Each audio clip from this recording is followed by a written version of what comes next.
no decision to make or announcements to make about that. Thank you. Okay. Ready, we're going to do the county attorney budget. John? Good morning. We're hoping to get you on a few minutes earlier, but thanks for being here. Good morning, John. Good morning, how are you? Hi, John. Okay. Let's see. Starting at the top. Fee income. I project a decline in that, and that's due primarily to some law changes where the court is assigning, through some code provisions, more court debt to an out-of-state collection agency. That could change. It can always change. County attorneys kind of got shanghaied in the last minute, last session with the provision of the standings bill. And I do have the reports to date on the judicial branch's collector, and their percentage of collections is extremely low.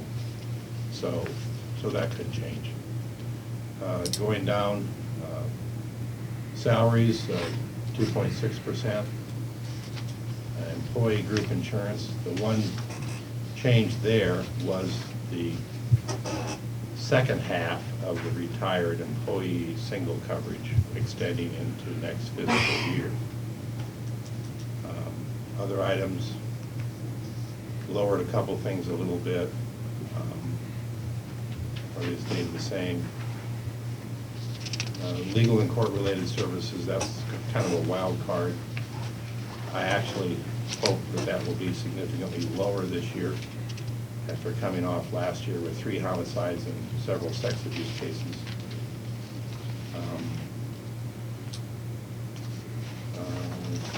Let's see. FICA and IFRS on the second page, that's just math.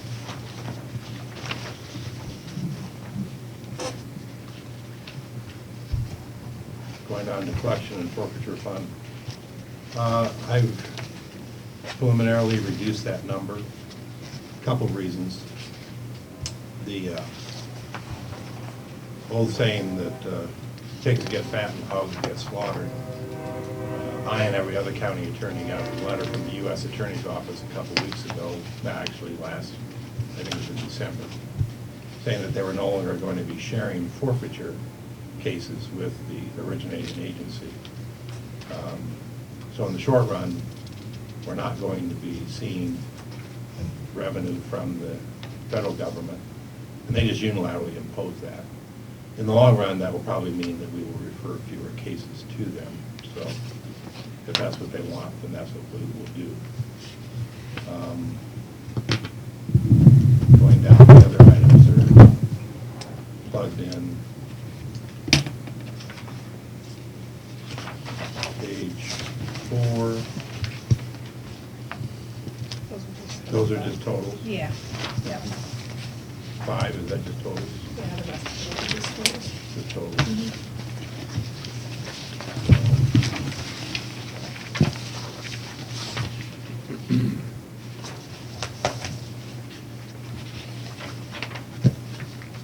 So I don't have any, those are just numbers.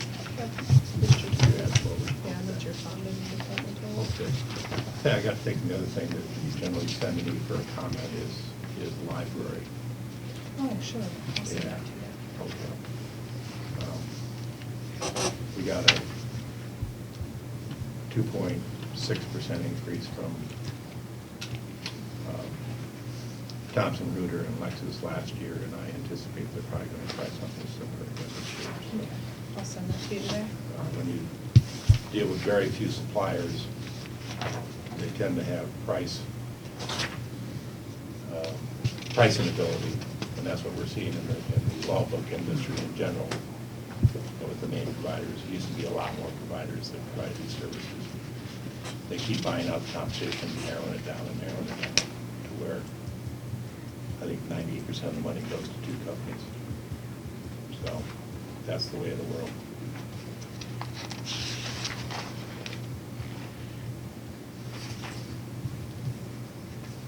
Okay, any questions for John on the county attorney's budget?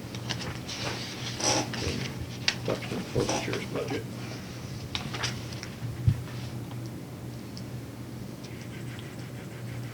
On the remodeling project, John, I was up there last Friday and looked at that. Things are looking good. Have they got any time frame set when that will be completed? I don't know, but we set the open house, Okay. and I am looking forward to that because I'm going to order Pauline Snook's wonderful cupcakes. I'm trying to decide between the red velvet, the carrot cake, and the lemon drop. They're all excellent. So, You know, like, put it in a hat and draw one? no, everybody can have one. Just trying to decide how many to need. But yeah, it's looking nice. Yes. Real high quality work. Yeah. Kind of smelly. I had a couple of college guys hired to dust and move things over Christmas break. Mhm. It's been interesting. No, the wood looks good on the It's stand so different, far. isn't it? Yeah. Now, I had nothing to do with picking out the colors, the carpet, the paint, or anything else, so I'll claim no credit nor take nor blame. So, but yeah, Be nice when it's done. It's gonna have a nice look, it's gonna look very presentable, it's gonna project a good image. I think the room will command a respectful attitude when young male criminals come in. Not that I'm discriminatory, that's just who most criminals are. So, just the way it is. I always wondered whether we're gonna have a disparate impact study on the difference between male prosecution rates and female prosecution rates. It'll change when we change the jail. Should we have 50% female defendants, and when we reach the quota, then we'll prosecute more males? But, yeah. Anyway, I'm running a little bit behind. I gotta get back upstairs for another hearing. Okay. Don't mean to cut you short. I know you had an important matter earlier, and you got that code section on that. Yeah. It's kind of weird to have that in a different code chapter. Yeah. It's not Anyway, in the I looked open, and I didn't it's find not in the it. open meetings chapter, so it's kind of hard. to That's why I find. couldn't find it. Yeah, it's kind of hard to find. so.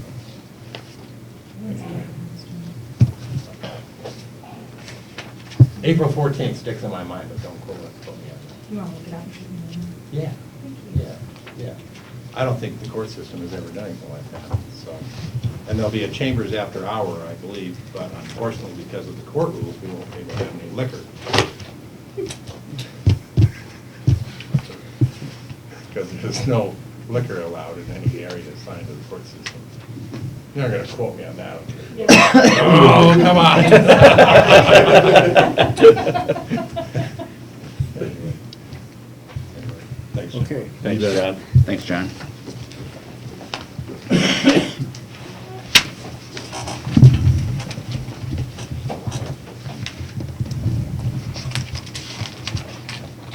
All right. Let's go to the conservation budget next. Casey's here. Well, hi, Jason. When'd you get here? Seems like I've been here for hours on end. Always fun to chat. All right. We'll start at the top on the revenues. Our camping fees, or camping revenues seem to keep going up every year, so I did increase that a little bit this year. A couple of the other ones I decreased. When I talked with Dean and Marty on our pre-budget, I tried to tell them a little bit. I tried to look back at trends. Now this is my third budget, kind of looking at trends over the last 3 years and trying to make these numbers a little more realistic than some of these.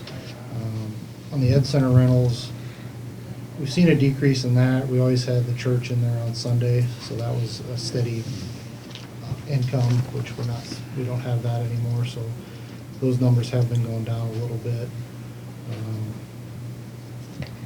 Concession and gift shop, try to make that number a little more realistic. Overall, projecting an increase in revenues for the upcoming fiscal year, mostly due to camping revenues. Going down, salaries on the regular employees there, that's for our office staff, that would be 2.6%. We're keeping the part-time salaries, that would be for our assistant naturalist for the summer, and for our concession stand workers, we're keeping that the same.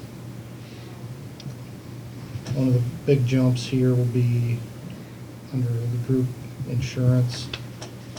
Matt got married this year, so he's no longer on a employee child plan. He'll be on a full family plan, so that jumped that number quite a bit.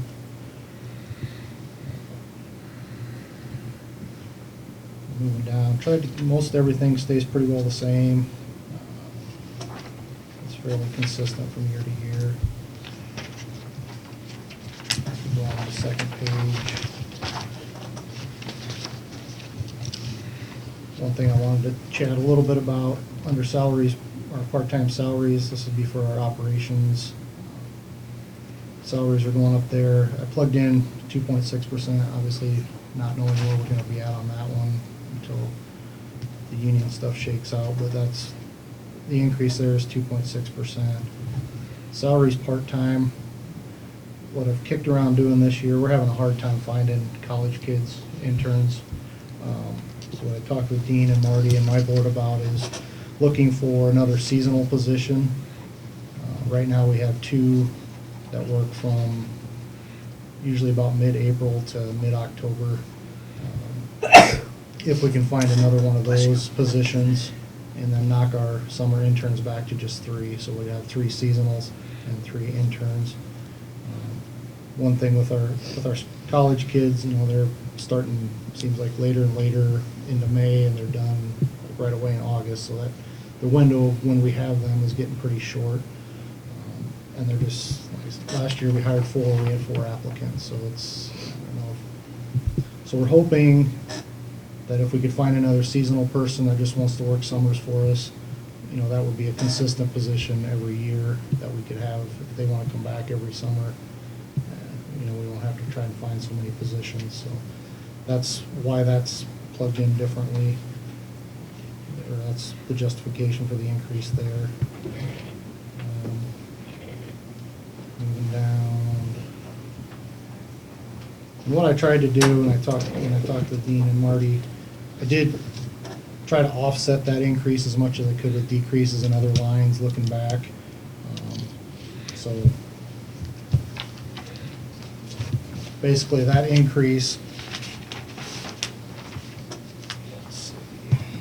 was $5,200, and I tried to offset most of that with $4,700 in decreases in certain lines in our operations, just trying to, like I said, streamline some of those a little more to be more consistent with past trends. So most of that increase to part-time salaries is offset somewhere else.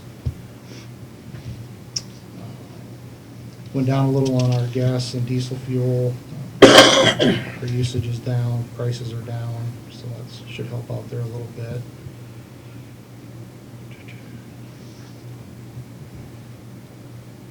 Natural gas and propane, I'm keeping that the same. I know propane prices are down quite a ways, but you just never know. That's so volatile from year to year that I'm just going to leave that one the same.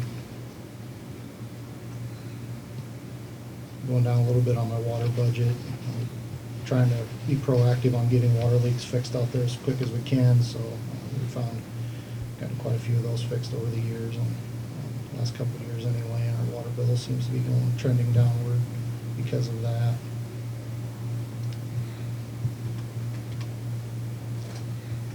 And then under major equipment, we got in there for this year to replace one of our park ranger trucks that will have a little over 100,000 miles on it. One of the trucks we'll be getting rid of has a Tommy lift on it. I got in the budget to replace that Tommy lift and put it on a different truck. Also, a smaller trailer that we can trailer our mowers around on. We've got 3/4 ton trucks with gooseneck trailers to haul like our tractors and stuff, but the last couple of years we've gotten some smaller 0-turn mowers that we can easily haul around with our 1/2-ton pickups rather than spending fuel in a 3/4 ton truck. So I budgeted for a trailer, and we could use our 1/2-ton trucks to haul those smaller mowers around on, save a little on fuel, plus it gives us a little more opportunity if we want to send people in different directions, we can do that.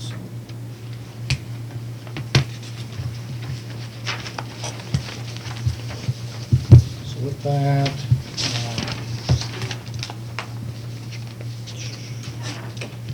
So my total budget increase is right around 21,000.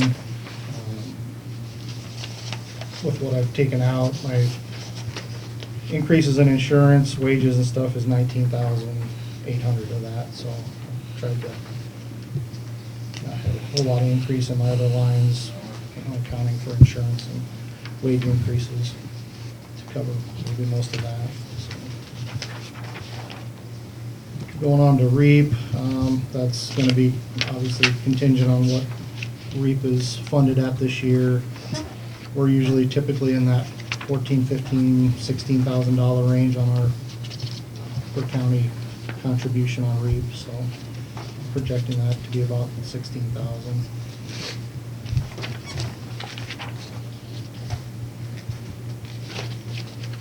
In our capital budget, I increased our trail, what we're gonna have for revenues under our trail fees. Those seem to keep kind of going up. Our land rent and stuff won't change any. We're still under the same agreement there. The donation, 10,000 from Pheasants Forever to go towards the Tigas land purchase. Everything else will be about the same. 15,000 is about what we put in from our campground into capital every year. Then on expenses, obviously with the trail project this year, that's kind of depleted our capital budget, so other than kind of just routine stuff, I didn't put a whole lot in there for capital improvements this year to kind of let that build back up. We do have the Tigas purchase on that land payment. Some road maintenance and the trail. We always have some trail maintenance, plus then we have the fees that we have to pay to Sac County at the end of the year. Tax payments, gun range, we usually spend about $1,000 on targets and stuff throughout the gun range, so that's kind of what we're spending on capital projects this year.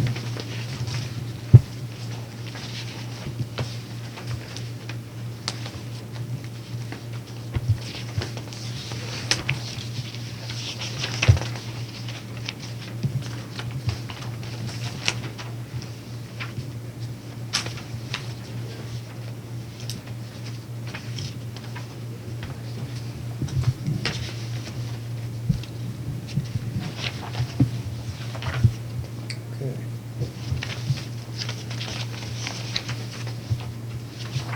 You got any questions on anything? Any questions or comments?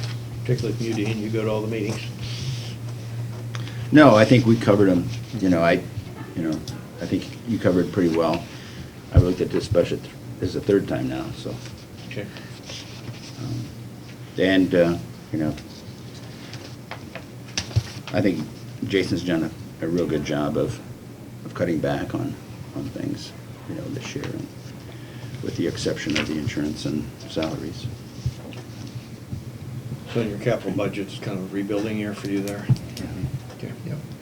I think the way I know that you guys had said if there was gonna be a shortfall or something, you'd cover some extra, but I think we're gonna come out fine on that, so I don't think we'll need to get into that at all, so, other than, it's gonna deplete our capital down, but it's That's paid. what it's for. That way it's done, and we don't have to drag it into another fiscal year, and we'll get that project done and over with, so, move on to the next, so.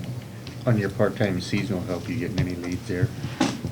We've just posted them, so I don't have anything yet, so we'll see how that goes. And, that might be one of those things, if we don't get somebody for that seasonal position and we can hire 4 interns, if we have to go that route, we go that route and save that money, so, but I think it's hopefully it'll be a good route to go and get us more help in the spring and fall when we're busy.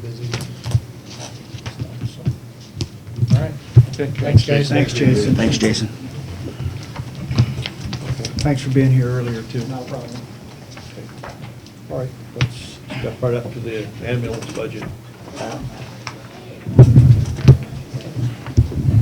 Morning, Pat. Morning, Pat. We got, we'll start with your budget or the capital budget? Oh, you start with mine. Okay. sheets. Well, as long as they're the ones that are need, have that time on them, you should keep going. Okay. Oh, I came back. That's not right then. Okay. Okay, this would be it. Yeah, just to make sure, because I redid these, the date on the bottom of your report should say January 22nd, about 6:42 PM. So as long as everybody has that one, that's the most current. Yeah, there were some updates, so Yes. everybody has the updated That's what I have. figures with them? Yeah. Yep. Okay, we're good to go then, so take it away. Okay, on the revenue, we're gonna put it up to $1 million, as last year we brought in a little over $1 million. The current revenue right now is down a little bit. They're in the process of changing from ICD 9 to ICD 10, which is part of the coding system. They went from like 35,000 codes to 65,000 codes. So it's gonna take us a while to figure out which ones we need to use to get sent in, to get reimbursed. Plus Medicaid's going private now, so we're reapplying for all that. So it's got us a little bit behind on the billing side. Once we get familiar with this new ICD-10, that'll pick up and come up to where it's supposed to be. So what do you think it will be when you get done? If it was today, what do you think that figure should be? Around $500,000, around 500,000. And you're confident in that? Yeah. As long as this new Medicaid system doesn't, start paying less, or there's gonna be growing pains with the ICD-10 and the Medicaid, because Medicaid's going to 2 different private insurance companies, and, we have to wait and see what they're gonna start, how they're gonna be compared to Medicaid as far as denying and stuff. Might have to do some resubmittals on a few things until we get used to their way of doing things. But in the wash, it'll all come out, I think we'll be fine. If you can predict what insurance companies will do.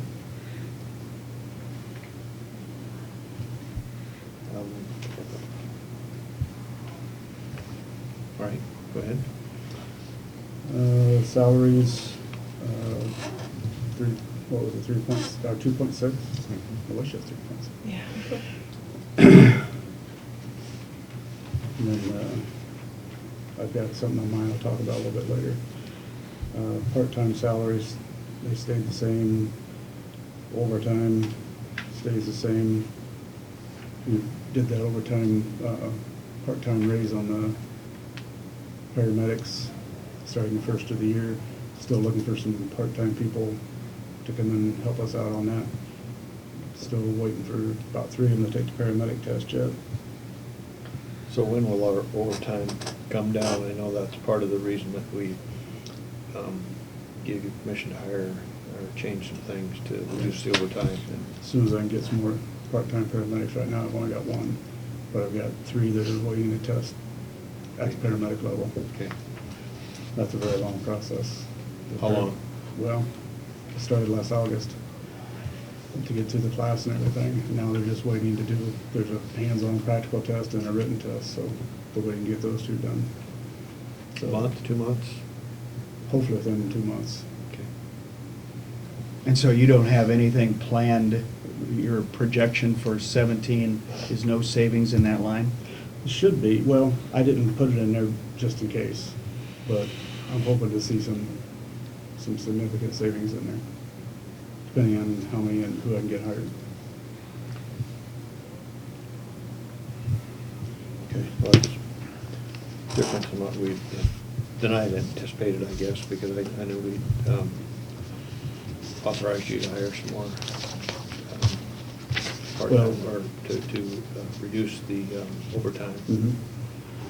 And, like I said, if I can find the personnel, Okay. then it shouldn't be an issue. And if you want, I guess I left that there just for the what if, but if you want to lower it, and if it doesn't, if we have to do something later, do something later. So the figures we have now is anticipating not getting anybody else hired and staying the same as opposed to getting some people hired and reducing overtime? No, I plan on reducing it. I'm hoping to get these 3 people hired. I'm gonna start advertising. But the budget doesn't reflect that right now. Right. But if you want it to reflect that, we can change that number.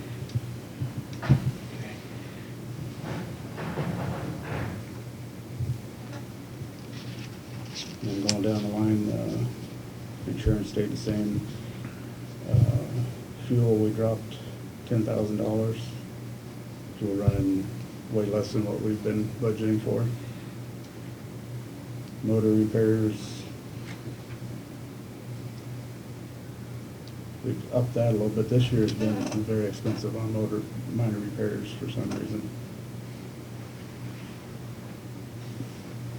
You actually lowered it. Yeah, we lowered that, okay. Because this year we had the $8,000 accident that was in there. And next year's gotta be better than this year. This year's just nickel and dime us. We've had a couple electrical issues with Manning's rig and one of ours. That's chasing that down has been kind of expensive. General office supplies dropped $2,000. Medical supplies leaving the same. The uniforms have dropped down another $500.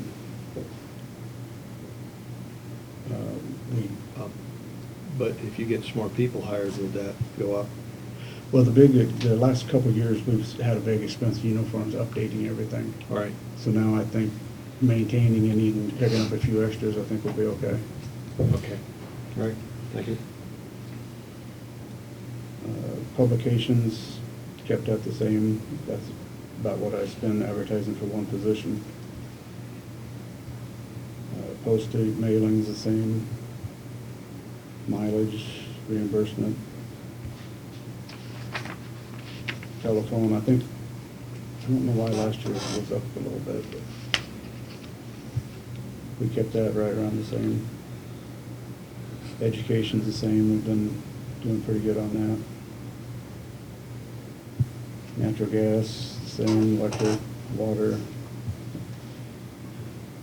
Building maintenance, right around the same. This year, if I understood that right, Mark, they're gonna do that street this summer, right? Yeah. So Yeah. we really don't know what that's gonna. Right, their fiscal year 17. Yeah, so we don't know what that's gonna do to our driveway and all that stuff. So I think that's just one of those we deal with when it comes. Because I don't know how you budget for that.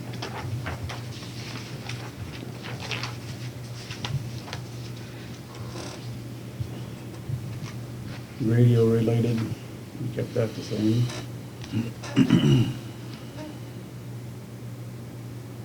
Miscellaneous expense, I don't do anything with that. The building rental, for lack of better words, has stayed the same. Garbage has stayed the same.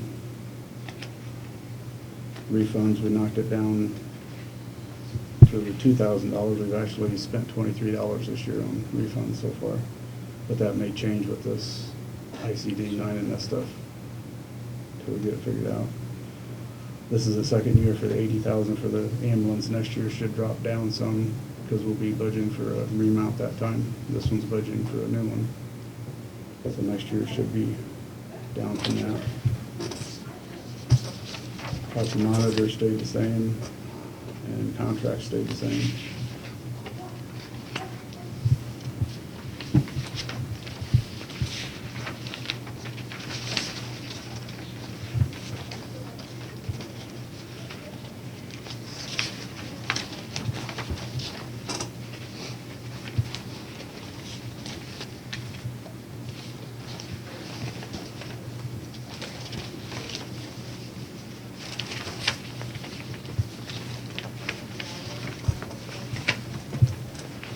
And the capital's got the $80,000 for the new ambulance. This will be the second year for that, I believe, or is this first? Second. Second, okay.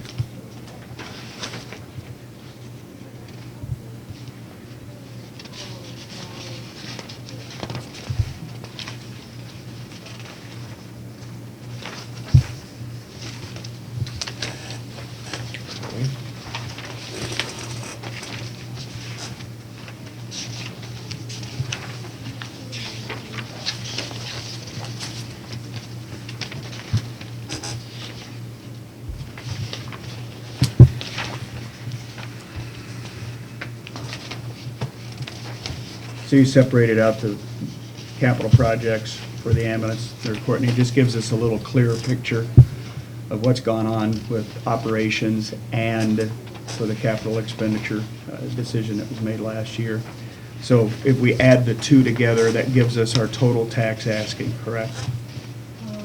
Well, we're already, I don't think you want to add the capital in because you're already accounting for that deduction in the general basic report. In the capital report, if you account for that, then you're accounting for revenue going back in, and technically it's not really, I mean, it is going into the capital, but it shouldn't be reducing the asking. Okay, so the total tax asking would remain at 328, which would be the operations. It's right here. 328,407? Right. Yes.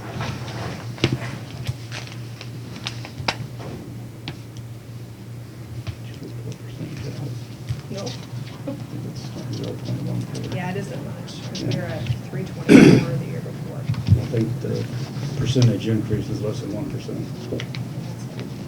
It's like 0.014 or something like that, From the previous budget. in the previous budget. $4,400.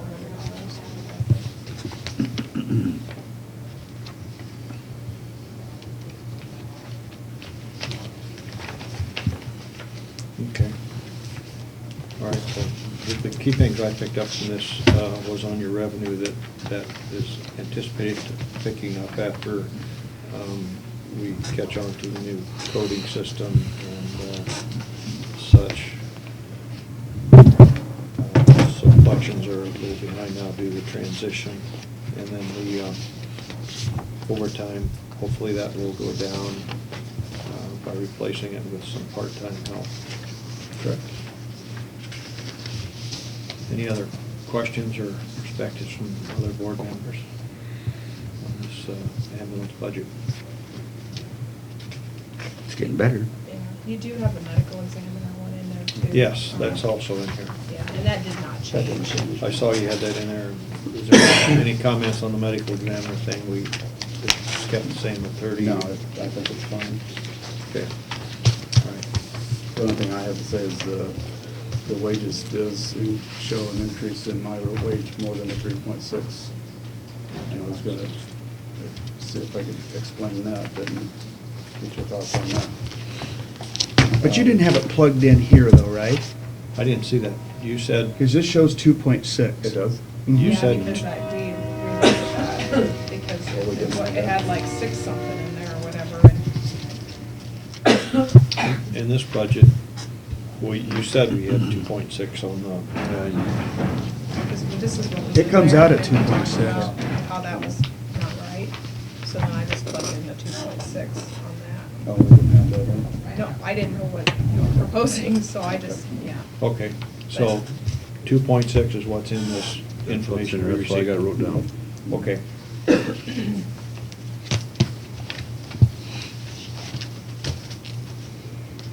Okay. Any other questions for Pat on the budget? Okay. Pat, do you have anything else to add or point out here? Okay. Nope. All right. Everybody have this? 2.6.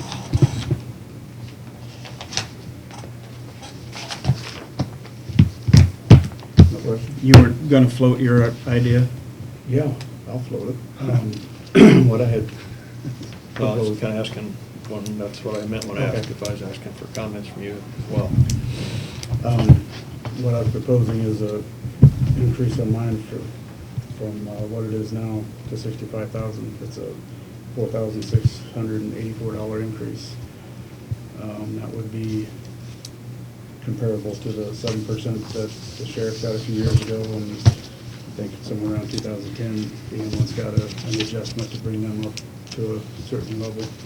This would put me somewhere in the ballpark of what my predecessor would have been had he stayed here. This would be offset mainly by the hours that I cover, the shifts I cover, the duties I cover, the calls I cover, allowing for second and third transfers, generating somewhere around $67,000 a year. And overtime was savings of somewhere around $6,000. I guess I want to make a comment on that. And going back to the hiring process, 3 years ago, there was 3 of us that sat at this table. There was a verbal commitment made that when Bill, or when Pat was hired, that we, in time, we would work to get Pat up to Bill's salary. 3 years, that has not happened. And my suggestion is today is to split that in half and do it over 2 years. I think if we make a verbal commitment, I think we need to honor it. I don't recall that.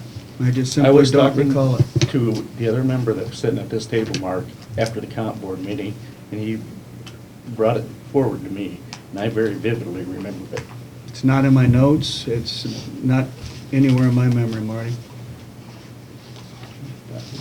I mean, the letter was pretty clear on what it would be. I mean, the letter is what I hang my word on. It was a verbal commitment, and it should have been written. I just don't recall it, Marty. So it was you and Mark and one other person at that meeting? Okay, so I don't have any recollection of it.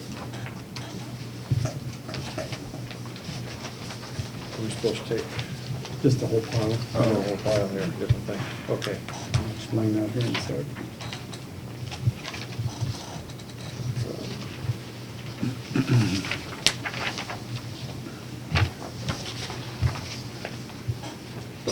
What this is over the last 3 years, the shifts that I've covered, the calls that I've covered. The third call, what that is 2 ambulances out on transfers. And a lot of times, there's either nobody around to cover third, or I just do it because it saves a little money, and then it allows for a second transfer. Every time on here it says allows a second transfer, that's allowing us to bill for about another $2,500. And it's average over the year, each year it's averaged somewhere around $50,000 to $60,000 in transfers, and anywhere from $3,000 to $6,000 saved in overtime. So I guess I'm basically Just my understanding, I know we allowed you some extra office help, mm-hmm.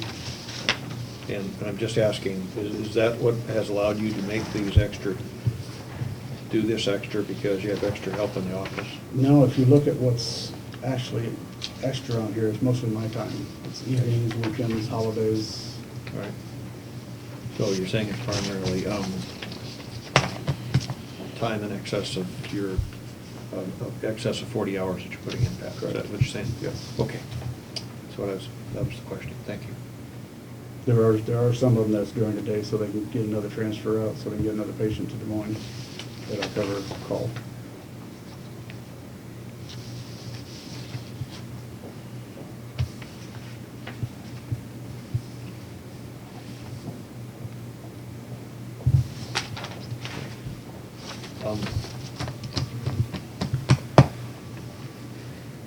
In regards to some verbal commitment, I'm hearing two different things as everyone here is right now.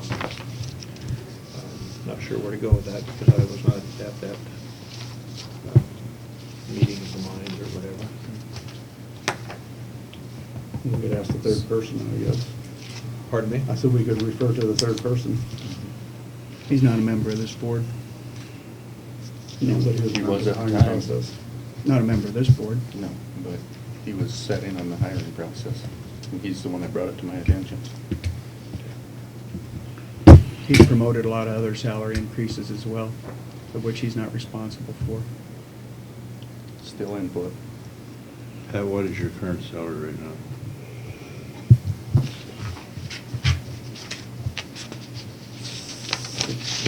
$65,000 minus that. 60,316, is that the correct Sounds figure? about right. I don't have any phone. Yeah. 61? 60,316 And this is what you're proposing to go up? to 65,000.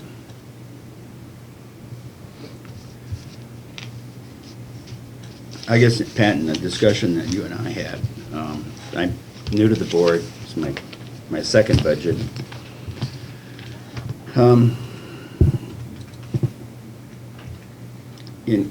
In talking to different ambulance agencies, and this would happen to be a private one, you know, that's running a budget in the black. And we used to run, in the past, in the black on our budget. And although this, you know, without your raise, I mean, we did a considerably good job of, I would commend you on that. But I just feel that I personally think we've got a long ways to go yet. I know you're making efforts. I guess I could not recommend the raise today. And I think that if call volume goes up, our revenue should go up. And I think that's, you know, the point that I always made is that we have the baby boomers are going to keep increasing, and our calls are going to keep increasing. I think we just need to find a way to make this work better. And The expenses increase too. Well, I understand that. And the price of vehicles are going up, and the price of everything goes up. And comparing to a private service is kind of apples and oranges. they're providing the same services, and they're making it work. But as we talked to, we're supporting 7 vehicles and 8 first responder units, which we're responsible for the vehicles, the training, the equipment. Yeah. Well, I'm gonna continue to look into it, you know, at this point in time, I can't make a recommendation for an increase. Yeah, I explained the difficulty in attaching monetary amount to a difference of how the conversation went when I wasn't there. I did ask the question, and you answered it to my satisfaction, that this part-time person that we allowed you to hire to help with the books is not the reason that you're making these calls, and I'm satisfied with your answer. No, she's. But I do know that the other director did that work that this part-time person is doing for you, which you want to get up to his salary, but he would have been if he had stayed here, but he was also doing the work of that part-time person that you have at your assistance too, so. But if you look at that part-time person, since she came on, our revenue's increased $256,000. Okay. So we're doing a lot better job than, a lot more efficient than what it was. And I know you say that, but, you know, and I know you give an explanation why these revenues don't show up on this thing here. But that, I have a little bit of concern with that, being, once we get behind, are we ever gonna meet them? You know, I know you're saying they're supposed to be coming yet, but that looks like an awful low figure for just having conversions to different systems. Well, when you figure you gotta learn how to recode everything. I mean, for years, we had the same codes. But if you look at that, you're saying you haven't done anything in the last 3 months then, basically.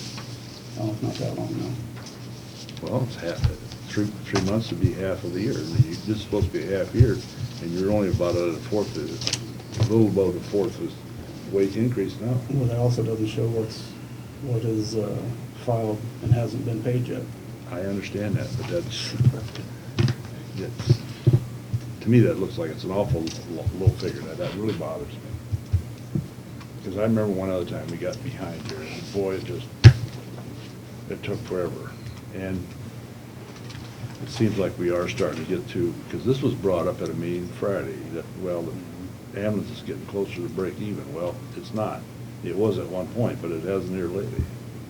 Well, and I guess I don't understand why everything's based on our revenue. We Yeah. provide I know, 85 to 90% of our and revenue. it's hard to determine when somebody's gonna have a heart attack and all that, but I'm concerned that if those charges are out there, that we haven't received that revenues from them. And I know you explained it. Well, yeah, I guess what I I have just- trouble understanding is I sat and listened to 2 other budgets, and none of it had to do with what their revenue was, what they brought in. And I know they don't bring in 90% of their costing. I think we put too much emphasis on basically everything on what we do revenue-wise.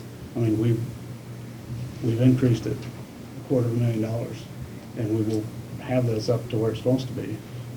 It's just gonna take some time to do it. 'Cause it's, you know, somebody threw a wrench into the machine, we gotta get it working again. All right.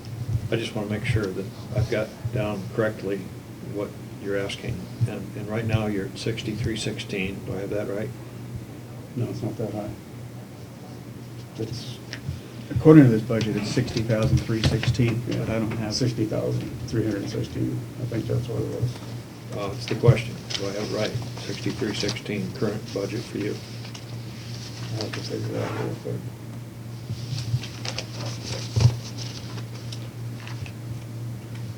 Yeah, 60,316. Okay, and if you got a 2.6, that'd be 1,568 increase. But you're asking for 65 even? So that'd be a 4,684 increase or a 7.7%. So that's where you're at and where you want to be.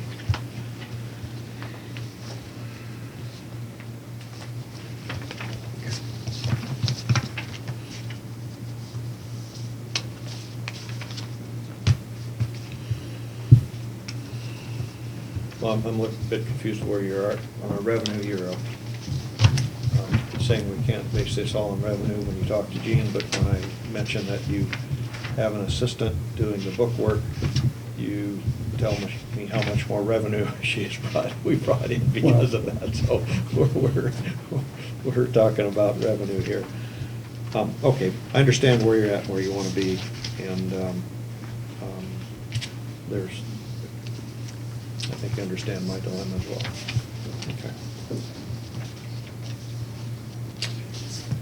What's the feeling of the board? Want to make a decision on this today? Did we want to kick the proverbial can down the road, or it's a board decision? You had a request, and point blank, I understood that you were wanting an increase. This is the first I've seen any of the real numbers, Pat. Okay.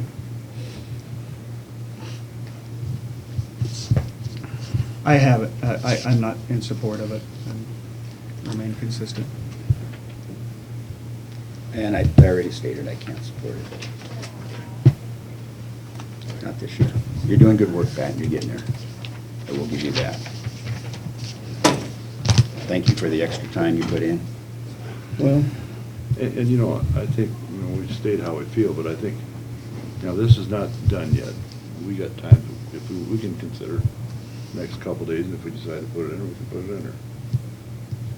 We know that it's, so in essence, if we give you what you want, we'd be adding $3,116 additional to the wages. mhm. Plus FICA. Oh, plus, yeah, Yeah, plus that's FICA. right, and I presume. 3,115 is how it's coming. 3,116. That's over and above the 2.6? Yeah. Yes. Yes, that would be in addition to the. And we can do that if we want to. We've heard the request. Gene, is that figuring the 4,684 all in 1 year or splitting it? That You're was splitting it? No, I figured that's the difference. Yeah. That was his request. Yeah, that would be the one that. And I wouldn't have a problem doing, like Marty said, splitting it over 2 years. All right. All right, well, at this time, I don't see enough of a consensus to move on with your requested increase, but I do hear a lot of appreciation for the work you are doing. And this is consistent. 2.6 is what everybody's been getting, regardless of their salary, which is beneficial to you because you are one of the higher salaries in the county. So 2.6 does have a better impact, and we're all under the same insurance plan, so. Okay, and I guess in all fairness, the hours that I put in extra and the revenue that I create extra, then I just don't do that, or? That's your choice, and that's your decision. Like Dean said, we all appreciate that, and we have people all over the county that are putting in extra time and hours. supervisors get paid the same whether we loaf or put in, burn the midnight oil. Just a matter of our integrity of who we want to be, I think. You know, I saw one of our other elected officials' cars up here Saturday, Friday night late, and she's a salaried employee as well. There's no compensation for that other than satisfaction of doing your job, so I'm encouraging you to continue doing your best you can do, Pat. And that's what I'm expecting of myself as well. You're the head of the department, you're the director. You have to do what you And your think you need to example. do, you know. Right. Okay. Thanks, for Pat. your time.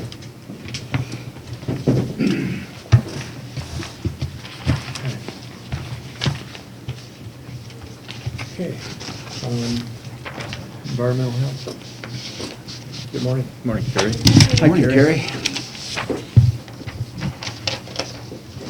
Hopefully this will be a 5-minute. You won't even know I was here. We'll remember you being here, no matter what. Okay, go ahead, Carrie. Okay, on the revenue side, we did ask for an increase from Crawford County, a $2,500 increase, which I know is small, but it gives us, I think, better opportunity if we need to ask for more next year, that we aren't asking for huge amounts of money. And then if we do it over a couple of years. Have you asked them already? I have sent them a request. I have not received a response, Okay. but $2,500. I think you're confident I'm that, confident that they're not gonna balk at $2,500. Okay. So I did reflect that, even though they have not given back to me that they're okay with it yet, but I'm anticipating that they'll be fine with $2,500. I'll visit with one of the supervisors here in the next about 10 days or so. You See if did, I- or you I will? will, I will. Okay. Next meeting I'm at with Yeah, it. I mean, they would contact me Okay. if they were gonna have an issue with it. I told their auditor over there that if they want me to come in and discuss it, just let me know. I'll be there. And I've not gotten any word from them at all. I think the mutual program you had with them is beneficial to both counties. Hopefully, you're making a little bit here, and they couldn't possibly hire and do it on their own for what you're charging. No, and they know that. And they know that, so, very good. So everything else is pretty much the same. I upped emergency preparedness just a little bit, just because I've been putting in 500. It's been over 500 for the last couple. With the emergency management line item, that's with the Emergency Preparedness Coalition, that we don't do anything with until we get to the end of the cycle to see what kind of funds are left. My thought process is we are the fiscal agent for the coalition, and we can put in a fiscal agent reimbursement fee, but if the money needs to go towards other things, then we aren't sitting there going, well, we need our money. If the money is going towards county needs, then that's where the money should go first. And there's been money left over that we can then put in a fiscal agent request, and it's not been a huge request by any means. So $600 there. Otherwise, everything up there is pretty much the same. The salaries, You lowered the well testing abandonment. we lowered the well testing and abandonment. by Oh, 5,000. yes, okay, sorry, I missed that one. The grants to counties program has changed on how we are getting reimbursed. We used to get reimbursed $475 for every well we plugged. And the system would allow us to put in all the wells that we plugged. So if we went out and did 10 wells, we could put in 10 wells and we'd get $475 per well. The way they do it now is we have to reimburse up to $500 now. It went up to $575, but we have to reimburse the full $500 out to the well owner, which means we are only keeping $75 for every well that we plug. And the program won't allow us to put the wells in unless we have received documentation the bills from the property owner, because we have to put in how much it actually costs the property owner to fill the well. So until we get the bills, we can't put the well in for reimbursement. So I'm not sure how that's gonna all play out, since we just started it. I'm anticipating we're gonna be paying more out, and we're gonna be getting less in, because now we're only getting $75 for every well that we plug. It's probably gonna take a year or two to set that trend, to kind of get an idea. Yeah, to figure out how it's gonna work, we're gonna have to get these people to get us their bills, so we can at least submit them.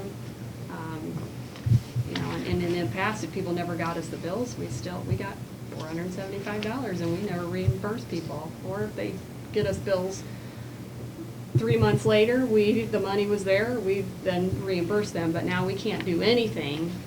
We can't even count the well, even though we were there and put in the time. We can't even count the well until we've got bills from the property owner to show how much it costs. So that's why that number is less. Now, that might fluctuate, we'll see how it goes. Okay. Your first 3 minutes have gone very well. Go ahead. All right, good. Salary, I had Courtney change this up a little bit. When I met with Mark and Dean, I'm just gonna skip to the salaries part-time line, which is the second line down. That's where we had Steve.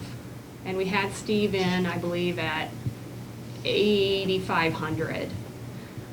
And Mark said, well, we're not at 8,500, let's reduce it down to 6,000. So we did that. My oversight is that we were not taking his mileage out of that line item. That's why that line item was so high, because in my head, we were taking his salary and his mileage out of that same line item. Well, when I look closer, his salary and his mileage was coming out of the employee mileage and subsistence line, which is down a little farther. Okay. So when I went to the Board of Health, they thought that anything Steve related should be under one line item. And I said, that's fine. So when I came to talk to Courtney, she said, we can't do that. We have to take it out of the mileage. So what she's done for me is she has created two new line items. Are they on the second page? Yeah. Second page, under contract services, which is Steve's salary, we put that at 6,000. And then the next one down is contract service mileage, which is just Steve's mileage, and we set that at 2,000. That answers my question. Good. Okay. So then if we go back to the employee mileage and subsistence, which has been 3,000, I think I had it at 2,000 initially. We dropped that down to 500 because that money is for Sherry and I if we use our own personal vehicle, if we go to a conference and hotel, meals, whatever. And since we aren't consistently going to that stuff and spending that money, I dropped that down to 500. Is there any questions about that? Does that make sense? Mhm. Now we go. So you basically kind of corrected that. Yes, That, and so you know, this line up salary 3,000. part-time line item, because there's activity in it, is still on here, but eventually it should drop off. Yeah. It has created two new line items for contract Okay. labor and mileage. So we go back to salaries. Now, I know that you're all have been made aware that Sarah in emergency management wants to use Sherry in my office for some of her time. The salary, the FICA, the IPERS, the insurance reflects a 3.5 decrease based off of that. So 3.5 hours or? 3.5%. Percent, thank you. It's But it's about 5 hours. 5.06 hours, I think Okay. is what it was figured up to be, which is a 3.5%. So 3.5%, after we put in the 2.6 for salaries, I took 3.5 out of each of those line items to reflect Sherry, who's gonna now be paid that through emergency management and not through environmental health. I figured that. Okay? Okay. And your PH board was good with all that? Yes.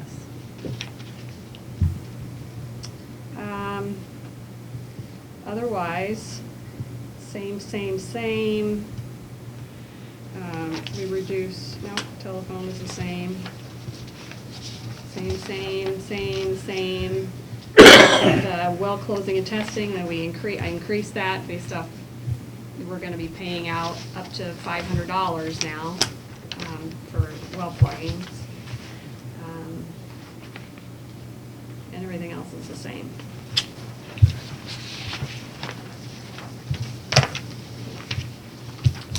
Okay.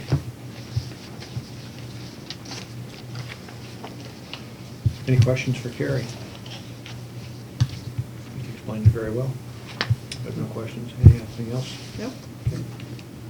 Okay, Thank you, Carrie. Took Thanks, took Carrie. 7 minutes, too. 7? Yeah. All right, I'll talk last next. Okay. Okay. Let's go to number 7, sheriff appointment discussion. I believe that's why somebody's here. You guys have any questions? I'm back here. Okay. Yeah, how come you didn't tell us? I was sworn to secrecy. That was his news. Come on up, come on up a second. Come on up a second. You were sworn to secrecy. Oh, it was getting tough there towards the end. Everybody kept asking him. Yeah, it was kind of tough for all of us on Monday. But what, were y'all shocked? Yeah, you shocked but not surprised, if that makes any sense. You know, I mean, my I thought kept my I- mouth shut. It Yeah, worked. you did good.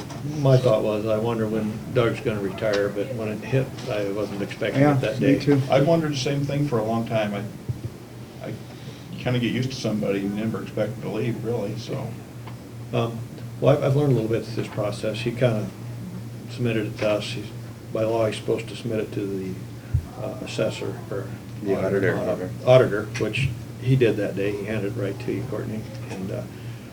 And then I wrote John and I said, well, here we have vacancy, or gonna have a vacancy or retirement. How do we, I think I know how to handle it, and I pointed out some things. I says, help us along so that we follow the code of Iowa going through this process. And he responded with an email, and you've all gotten a copy of that. And what it says is if there's a vacancy occurs, you know, for any reason, if he skipped the country, bang, the deputy becomes the acting sheriff. He's recommended you, but this board needs to decide whether we would like to make an appointment or have a special election. And if we decide to do the appointment, we need to notify the public that that's our choice. And the public has the ability to petition to have a special election if that's what they want. So either ask for a special election or make an appointment. And if we do the appointment, you never know how it's gonna end up. Sure. Is that everything in a nutshell, or is there anything else that you want to add? We all got the same email. Yep. Yep. So I put it on here for discussion, and at some point, and I would hope next meeting, we would make a decision on how we want to go. I would hope we make the appointment. That's what I figured. Yeah, I've had some discussion with Doug after he attended his resignation, and I respect Doug's response in appointing Ken to his position. Okay. I feel the same way. Okay. I've had one person from the public that says, hey, every time this happens, somebody gets the appointment, and then nobody wants to run against them against the election, and et cetera, et cetera, et cetera. And it should be opened up. That's just one person's opinion, but, and thinking this over, I don't realistically think it would end up any differently if we did have an election. It just requires somebody, you, to go through the process Well, twice. hopefully that's not the case. And we'd incur a cost. And we incur It's a costs. big cost. A great cost, so. A $10,000 expense. I'm not making this up, I just wanted to relate what I've heard and why, and I understand that perspective. Sure. I understand it. So, it sounds like have a consensus to do the appointment, so, that actually wasn't on the agenda, it was board discussion. Sure, we So, can add let's it. put it on the agenda next week to, make an appointment. Okay. And they have that in. Can we make the appointment yet, Joe?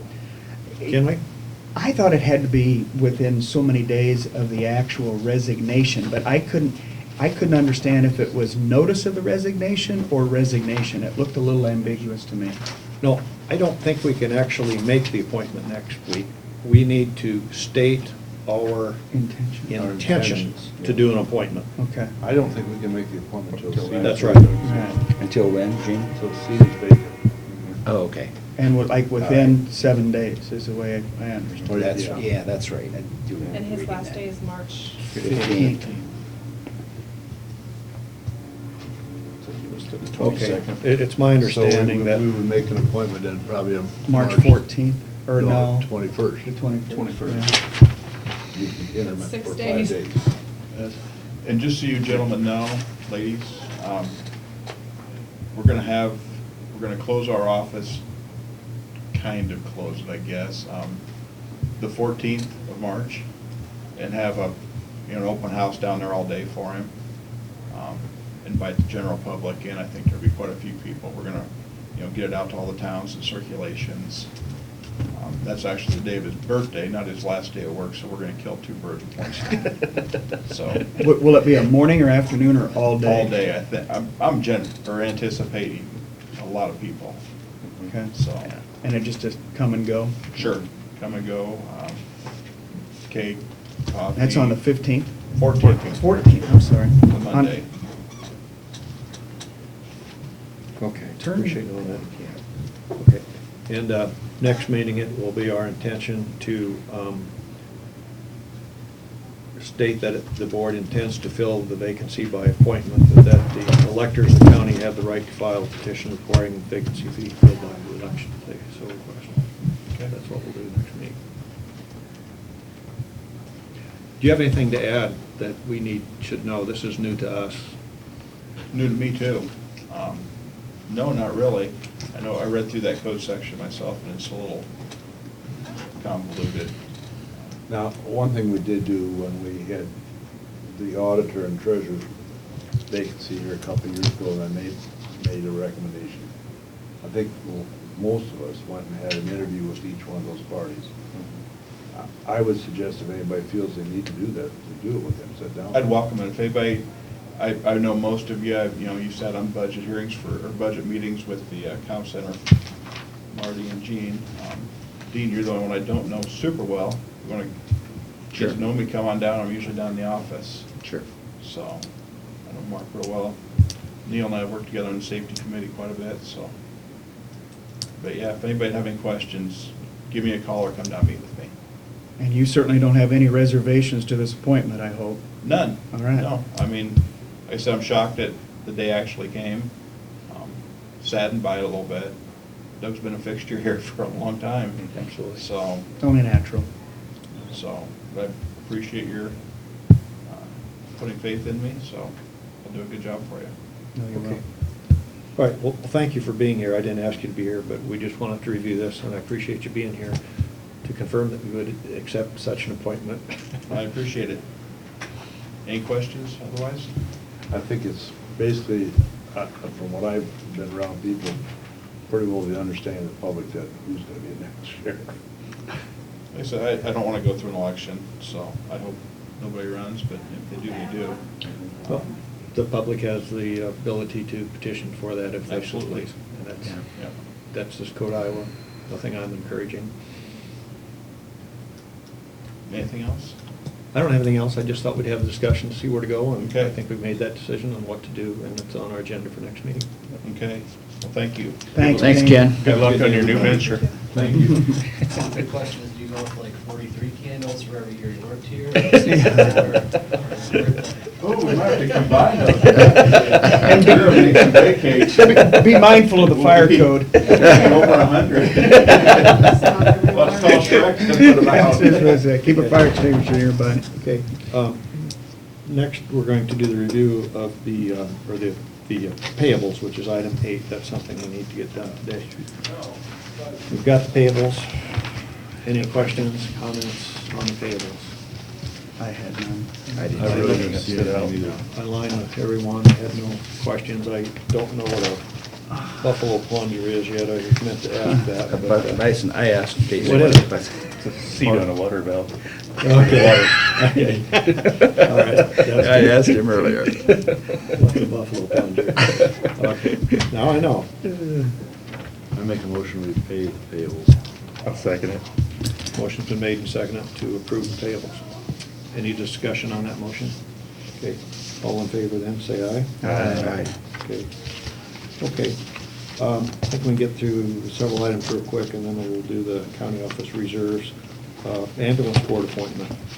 Yes, very well. We had, as you know, Sarah Witchery had asked for us to find a replacement, and Dean was obliged me by finding someone in the Breda area, and he has spoken to a Mike Schwabe. Most of you know Mike. He's their current mayor and one of the principals at Toyne.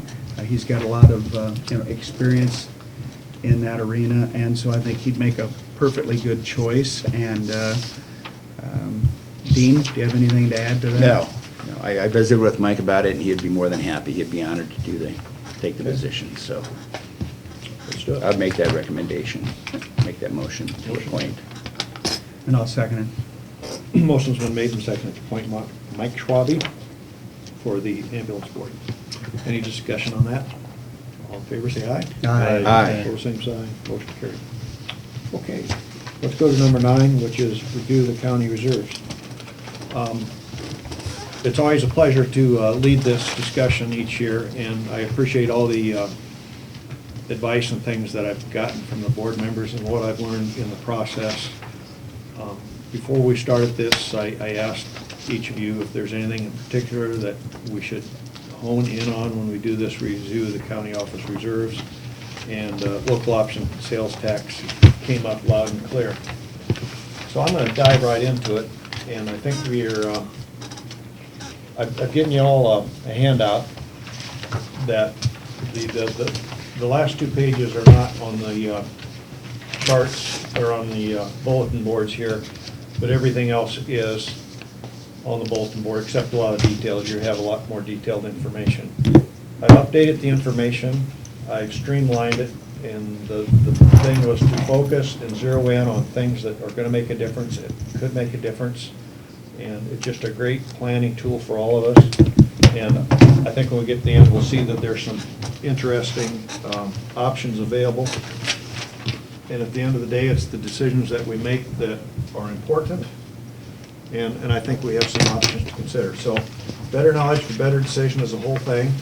It's a financial management tool for us, and we do this every year, and I'm glad to do it.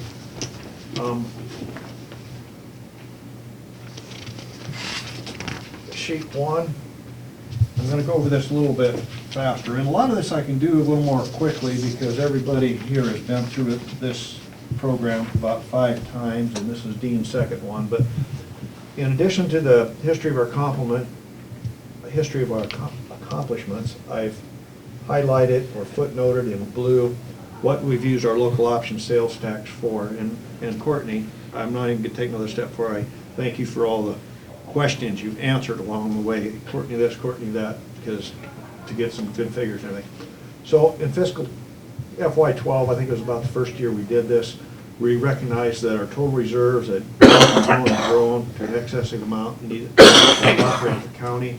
We recognized that the lost funds were accumulating without objective. Now, I want to make it clear, it wasn't like we weren't keeping track of the lost funds. Our auditor knew exactly to the penny what was coming in and what was going out, but we didn't have any objective on how to use them. And that was something that behooved us as supervisors to do. So at that time, we addressed the idea of using the local option sales tax to reduce property taxes as a means of using regional money, and we consider local option sales tax as regional money because people from all over come to shop in the Carroll area for local property tax benefit. And we considered moving $390,000 from local option sales tax to the general supplemental, and we eventually did that. Actually, only $380,000. We had to do a little adjustment. But we also noted that our mental health levy was getting kind of high. We had no idea the Senate File 2315 was coming up. That wasn't even on the radar yet, but we did reduce that because of what we learned here, and I'm glad we did that. We used $54,000 plus for CADC, $12,500 for Scranton, house, barn, and water rescue, all out of local option sales tax. Fiscal year 13, we talked a little more about local option sales tax, and at that point, we had talked about an objective of it, and one of the objectives was to reduce property tax. And we started talking about the position of our money. I think we realized that rather than having all these reserves, if we have any reserve, we should have it local option, because it is the portability. We can't take secondary road funds and move them into general basic. We can't take mental health funds and move them, but local option can be used for any legal purpose. And we discussed growing the local option sales tax at the expense of other reserve funds if that need be, and we started doing that. Again, we reduced the mental health levy, and I still don't think at that time we had any idea what would ever be in this Senate File 2315, which made a big difference there. So I'm glad we did that.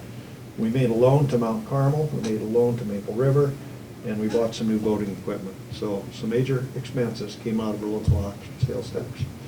And so we were able to make loans without borrowing any money ourselves and buy voting equipment without levying any more at that time. So, and this money's starting to come back, these loans. 14. At that time, we thought that the general basic level of levy of 3.5 was ideal. We're required to have that to have a general supplemental, which we felt we needed at that time. We readdressed the idea of growing lost expense of other reserves. We reduced again the mental health funding to an all-time low. We also realized some financial stability we hadn't seen.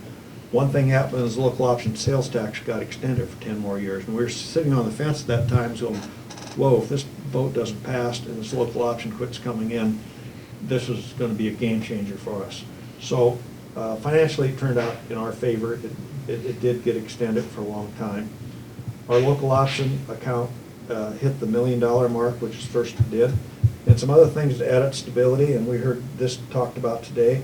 The conservation has their own capital fund, so they've been able to do some things without coming to us for as much money anyhow. And they're getting rental income off of some land that they purchased. Mental health, we realized it was going to cost us less due to the Senate file that passed. Our valuation increased that year, and we were seeing some additional wind turbine and tower income coming in. We had a big expense come out of our, investment I'll call it, come out of our local option sales tax that year. We made a $726,000 loan to ICP. We funded some more equipment for data processing, and we put in a little money for a version 10 expense to get that going. Then in fiscal year 15, mental health 2315 passed. We zeroed out our mental health levy. We levied zero for capital projects, and we used local option sales tax for our backup. We reaffirmed the value of the flexibility of local option. We levied general basic at 3.5, which is the minimal allowable, and still have general supplemental. And we spent $7,618 for Tyler Tech. Then in fiscal year 16, again, zero mental health, which is a big money saver for our taxpayers, because most other counties are levying for mental health. Kept the general basic at 3.5. We contributed $75,000 to Sauk Trail, $10,000 housing study. In the future, what we've committed out of this fund is Merchants Park, $5,000 out each year. Okay. I feel more like a teacher than a discussion leader. Is there any discussion so far, comments or questions on this? I'll continue, because I want everybody to be involved in anything that's not clear, not well explained. Just because I understand it in my mind doesn't mean I'm getting it across right, or maybe you want to make it. Okay, we're getting a few charts. I don't have as many charts, and I really cleaned them up because I took the last 5 years off. There were so many lines you couldn't see what was going on, and there was nothing in the previous 5 years that stood out. This is probably not a big deal, but when we look at how it changed every year, we're not taking inflation into account. And since inflation isn't a big deal right now, it's not a big deal to even talk about. Changes within a month are not shown. So if we show a straight line going from September to October, or there may have been a huge expense, which take it down, and huge revenue from tax intake at the same time that evened out. So anything that happens within 30 days or a month, any gyrations there do not show, because the best information I have to work on is what the auditor gives us at the end of the month, which is our month-end balance, this sheet here that we get every month. So that's where these figures come from. And a nice thing to look at is how things change in a year. It shows how much we need to have in reserve. For example, in the general basic, the largest drop in the general basic occurred in any year happened in 2013, and that happens to be this blue line here. And it showed that the most that we dropped from when we stopped to the year was 644,000. So ignoring the changes that happened within a month that I mentioned, it's telling us in the past 10 years, I only got the last 5 years, but it's true for them too, the general basic could have started with a balance of 650,000 and gotten through the year. It's not telling you to do that, it's just saying it could. So previous years, we're going to go general basic now.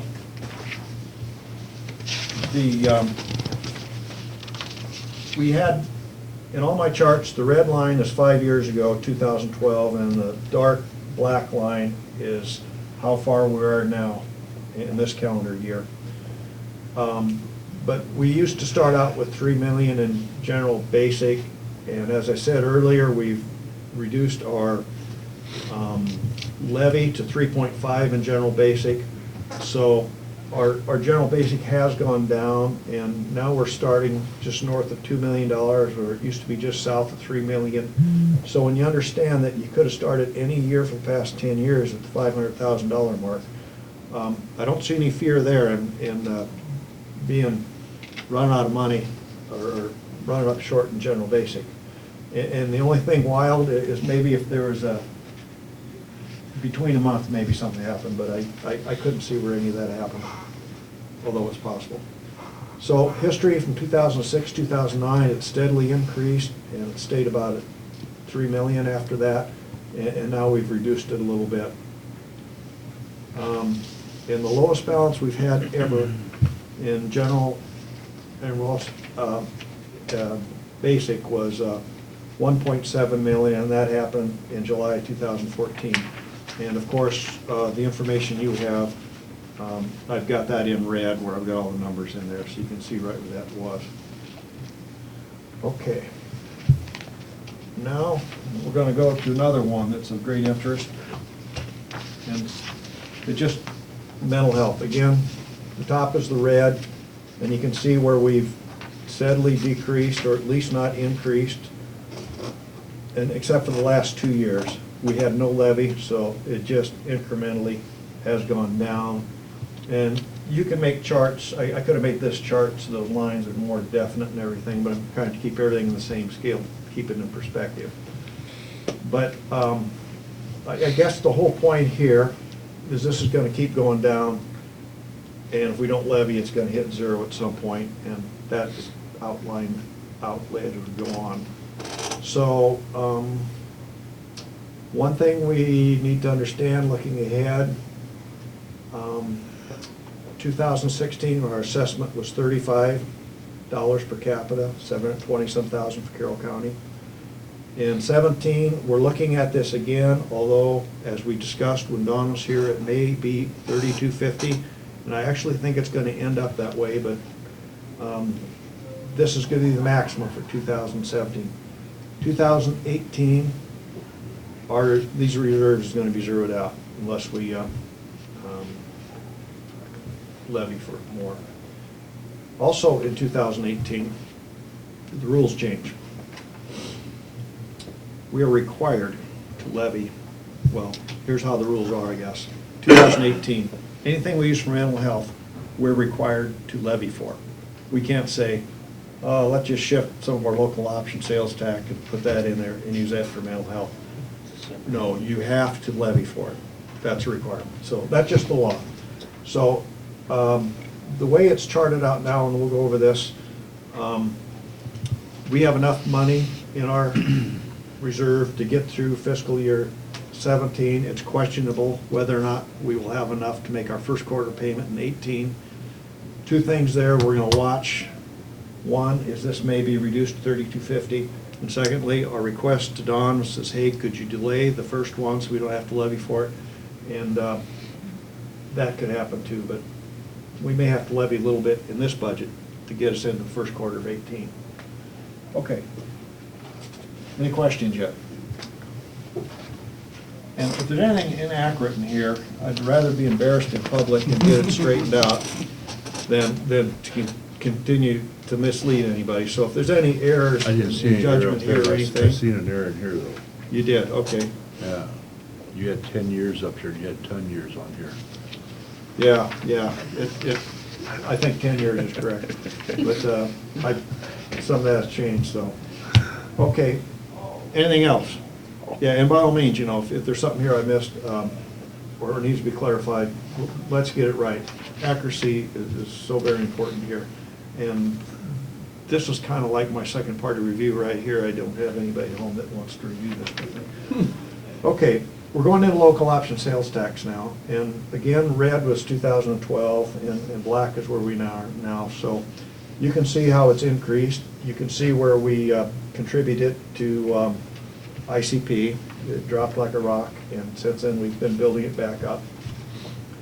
Can be used for any legal purpose. It's the best place for reserve funds, or it's been suggested. It's been extended to 2024.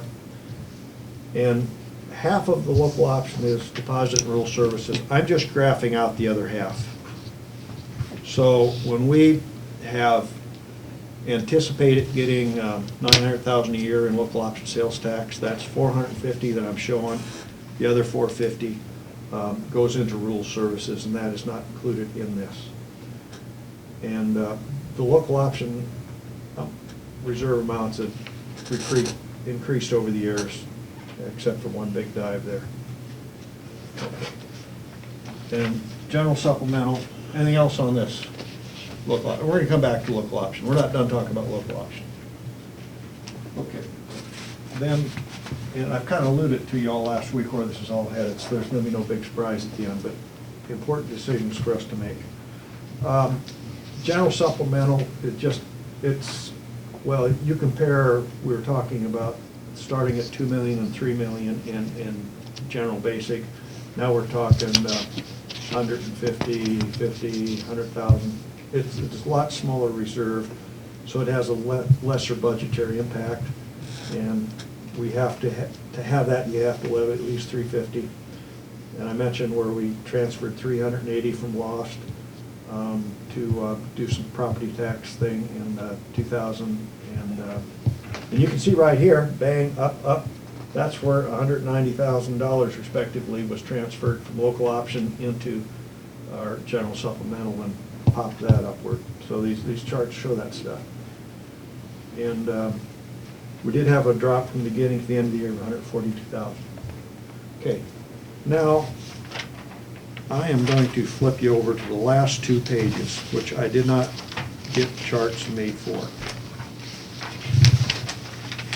And this is the first one, and I'm just going to talk about the blue. And where this is all leading is to when we levy for mental health, backfill with local option sales tax. That's where this is all headed. So in the blue, on the left and the right, that is just our mental health. The left-hand side at the top is exactly what our balance is now.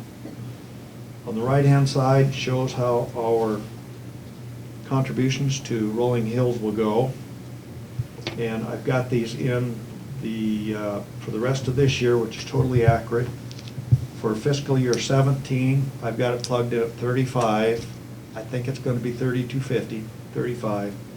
In fiscal year 18, I didn't change anything, kept it at 35, which I think it's going to be. But we need to be honest and say, well, it could go up to $47.28. That could go up. But what it shows here is if things continue at $35 and our contributions made the same, which I can't see anything change there, we're going to be short for our first payment in fiscal year 18. So it looks to me like we are going to need to level FY17 to have a little money to pay for a first payment in 18.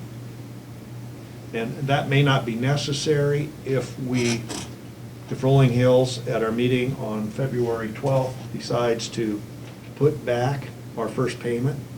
And one of the other supervisors respond and says, absolutely, this is great. Why should both the county and Rolling Hills have to have this money in reserve? Why not just back that first payment up so we don't have to do it? And then a consumer contacted Dawn and says, well, is this by chance going to delay any payments to us? And she says, I don't think so, but she has to look into it. It's a question of high enough importance that she just doesn't want to A guess. consumer or a provider asked that? A provider. Thank you. Exactly, Okay. a provider, not a consumer, a provider. A provider who we have under contract. Thank you, Mark. Yeah, absolutely a provider. As long as there's. One of our enough biggest- reserves, one of our bigger why would they consumers. be concerned about that? What? As long as there's enough reserves in. Yeah, why I think, would they be concerned about that? I don't think that's a problem. I think No. we have enough in the Rolling Hills budget to do that. Dawn was gonna pencil that out, and she emailed me specifically on that and says, I need to check this out. I emailed her back, absolutely, let me know what you find out, and she will. She hasn't yet. I'll bring that news when I get it. Okay, now, I'm gonna continue on with the rest of this chart, and I can sit down, I guess. We're gonna go to the yellow. That's our local option sales tax balance now. And on the right, and then the projected one is the next two columns over. And we have estimated 450,000 a year for local option, which averages out to 37,500 a month. I just plugged that in there as a very conservative guesstimate of what our income will be in lost local option sales tax. And the idea is, what if, and this decision this board's gonna have to make, what if we, when we start levying for mental health, have an equal reduction in taxation on our general supplemental and general basic? How long could we go before we have to tax our people for mental health or raise the taxes because of mental health? And if these calculations are correct, it pulls us up into February of 2020. Okay, there's a few qualifiers here. And my chart doesn't even go that far, but that's where it ended up. And I'm just showing you how doing that, how it would deplete our local option sales tax reserve. First, I'm not sure we want to do that in the total amount because I don't want our loss to get down to zero, which this proposal shows how long it would take to get there. So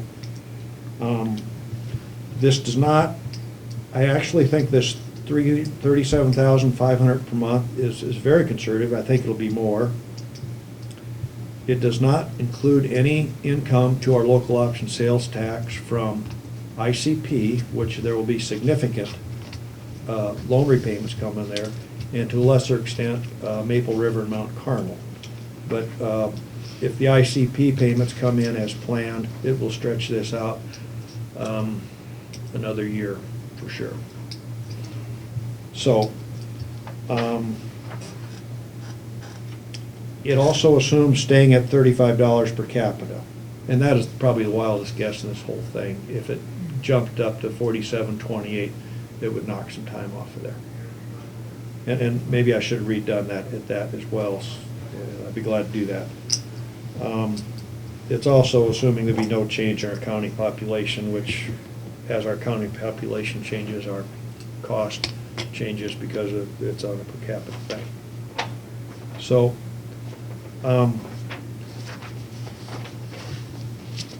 should be another sheet here. Okay, I skipped a sheet. That's all right. We're gonna come back to the sheet. Come back to the previous sheet, forward-looking, planning ahead. Now that you've seen the charts, this will make more sense.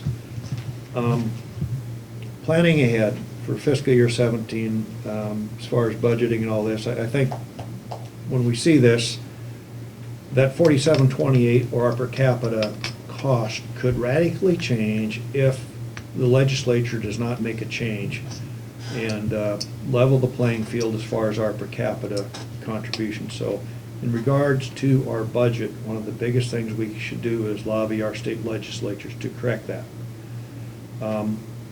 I think we can zero levy for mental health, and that's a little bit in a gray area. We may have to levy a little bit depending on how Rolling Hills comes out. We should continue to build our lost, and this is not a big item. I would propose to change our funding of Merchants Park from local option sales tax to general basic, but that's just $10,000 item. Okay, fiscal year 18 is where the everything comes into fruition, if it does. And the idea here is that in fiscal year 15 and 16, we had a zero mental health levy.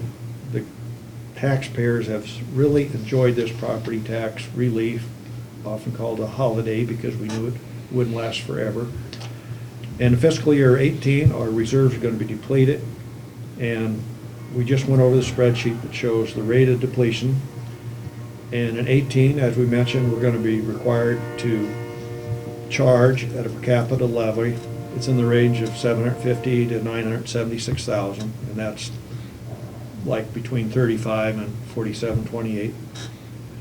In an ideal world, we've just shifted our local option sales tax to mental health, which you can't do. But the option is down there on the options. That option is to eliminate the general supplemental levy and part of the general basic by an amount equal to the increase required for a mental health contribution.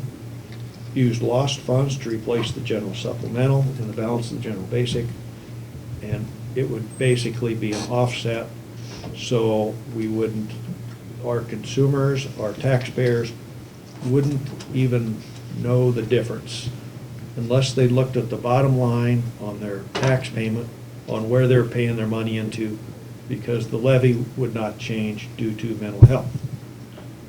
So the net effect would be neutral for them. Looking back, we've done it in the past to a smaller extent when we transferred $380,000 in 2012 from lost to general supplemental. And then I want to also make it clear that we're not reinventing the wheel. There are 4 counties that had no general supplemental levy last year or the previous year. And they also had a reduced general basic. They are Dickinson, Ida, Hancock, and Dallas. Ironically, the 5 counties that had the lowest total-wide tax levy in 2016 were Dickinson, Ida, Carroll, and Dallas, in that order. Of the 5 counties with the lowest total countywide tax levy in FY16, we were in the top 5, and we're the only one that still had a general supplemental. So we're not reinventing the wheel. 2 of those counties, Dickinson and Dallas, also had a debt levy. We do not.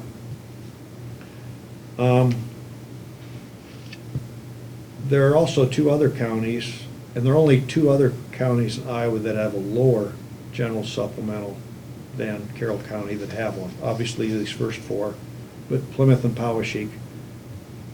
But if you look at the top 7 counties, 93, 94, 95, 96, 97, 98, and 99 that have the lowest. This is the list. Same 7 counties. So we are in the top 5 actually, top 4 actually, top 3 on another list where you take the rule into consideration as well. And so for us to stop having a general supplemental, to use that process to shift local option sales tax for tax relief to replace mental health is a very doable thing. We need to decide how hard we want to push it. And I just want to make this clear that other people, for whatever reason, don't have a general supplemental, so we're not inventing anything there. And of these, 7 counties, 4 of them have a debt levy, the top 7, and we're not one of them. Okay.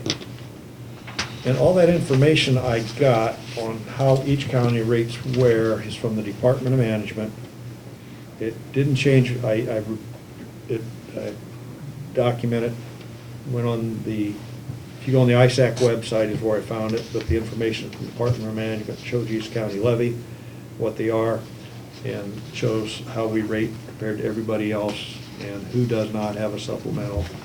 And so that information is quite easy to find. So when we do our budget this year, 17, if we're required to levy for mental health, and we may have to a little bit to make our first quarter payment, I would propose to making an equal offset or reduction in the general supplemental and do a transfer local ops to general supplemental to replace it. Fiscal year 18, it's going to be the same question on steroids. How far do you want to go? Yeah. Do you want to run the local option down to 0? Probably not. But tremendous opportunity here for tax savings. And I'm going to push this unless somebody comes up with a better idea of what we need to be doing with this local option sales tax. If somebody goes, we can't do this because it's better to levy the money. It's better to levy for mental health and keep the local option sales tax because, and I haven't thought of that one yet, it might be out there. So if there's a better objective, let's have the discussion. If not, this is what's in my crosshairs right now. Question, discussion, ideas? Several. First off, thanks for doing all the work. You're welcome. And I'm initially, I want to take a lot more time with it, but initially, I'm going to support this kind of plan. Got to shoot some holes in it. We got time to do that. I'm not going to make a decision today. Don't. But my intention is to head in the very same direction. You and I had a side conversation a month or so back as this came up. And so you know I'm pretty well in support of it. A couple of quick questions. This local option sales tax balance on this blue and yellow sheet, unless I've missed it, does that balance include any of the other previously committed demands out of its balance? The only 2 demands committed out of here is $5,000 For the ballpark? For ballpark, and that is in there. Isn't that 10? Oh, because it's 10, 5,018. So- I got a footnote off the side. Ballpark. But if you go down, it's 180, 180, 180. Right here, FY1, it's 185, it's 5,000 higher. That's for Merchants Park. And if you go to payment number 1 in the following year, it's $5,000 more as Got well. it. So it is in there. Got it. And then the trail is already taken out of this. We've made our payment out of the trail because that was just a fairly large one. And It then, didn't come out of local option. pardon? I don't think that came out of local option. The trail, I thought it did. Yes, it did. It did too. Mhm. Yeah, I think it did. But that's past history. You're It's- right, Okay. yeah.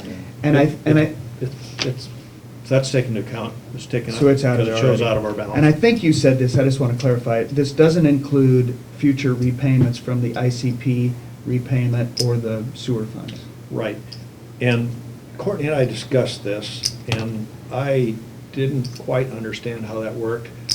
But it's difficult to predict because the repayment they make is going to be based on the levy. Here's a twist. If we raise the levy, it's going to get paid faster. Right. So it was kind of hard to predict that amount. Right. And the interest is impossible to figure until we get to that point. But we do know how much they owe us, and it's that 800,000 or 700-some thousand, and that will be added in here at some point. I did not take that into consideration, or the Maple River and Mount Carmel repayments Okay. either. Another question I've got for you is when you use the term savings, local option savings, just having a hard time getting my head around that. There's no real savings to the local option. It's really meant, that word is meant to offset any other levy due to, say for an example, mental health. That's correct. I was referring that it was a savings compared taxpayer. to not doing this. Right. I get it. Yeah.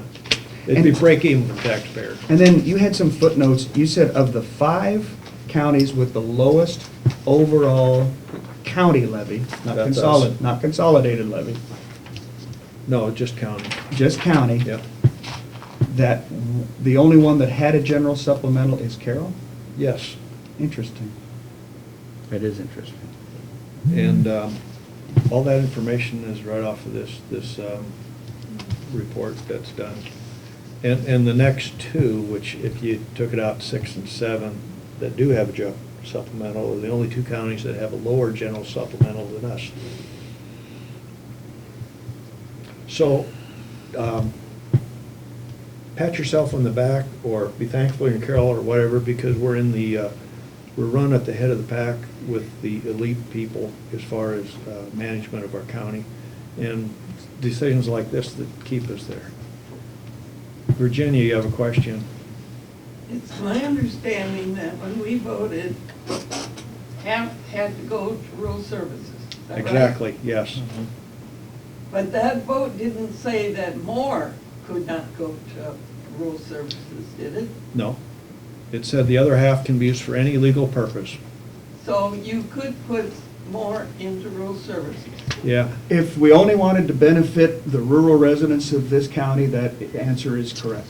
And we had that discussion back in 2012, when we transferred $380,000 to general supplemental, because we wanted to affect the entire population as opposed to just the rural population, which I was a part of and still am, even though I don't live Well, I there. understand that, but I think there's a whole new problem in your agriculture part of this county.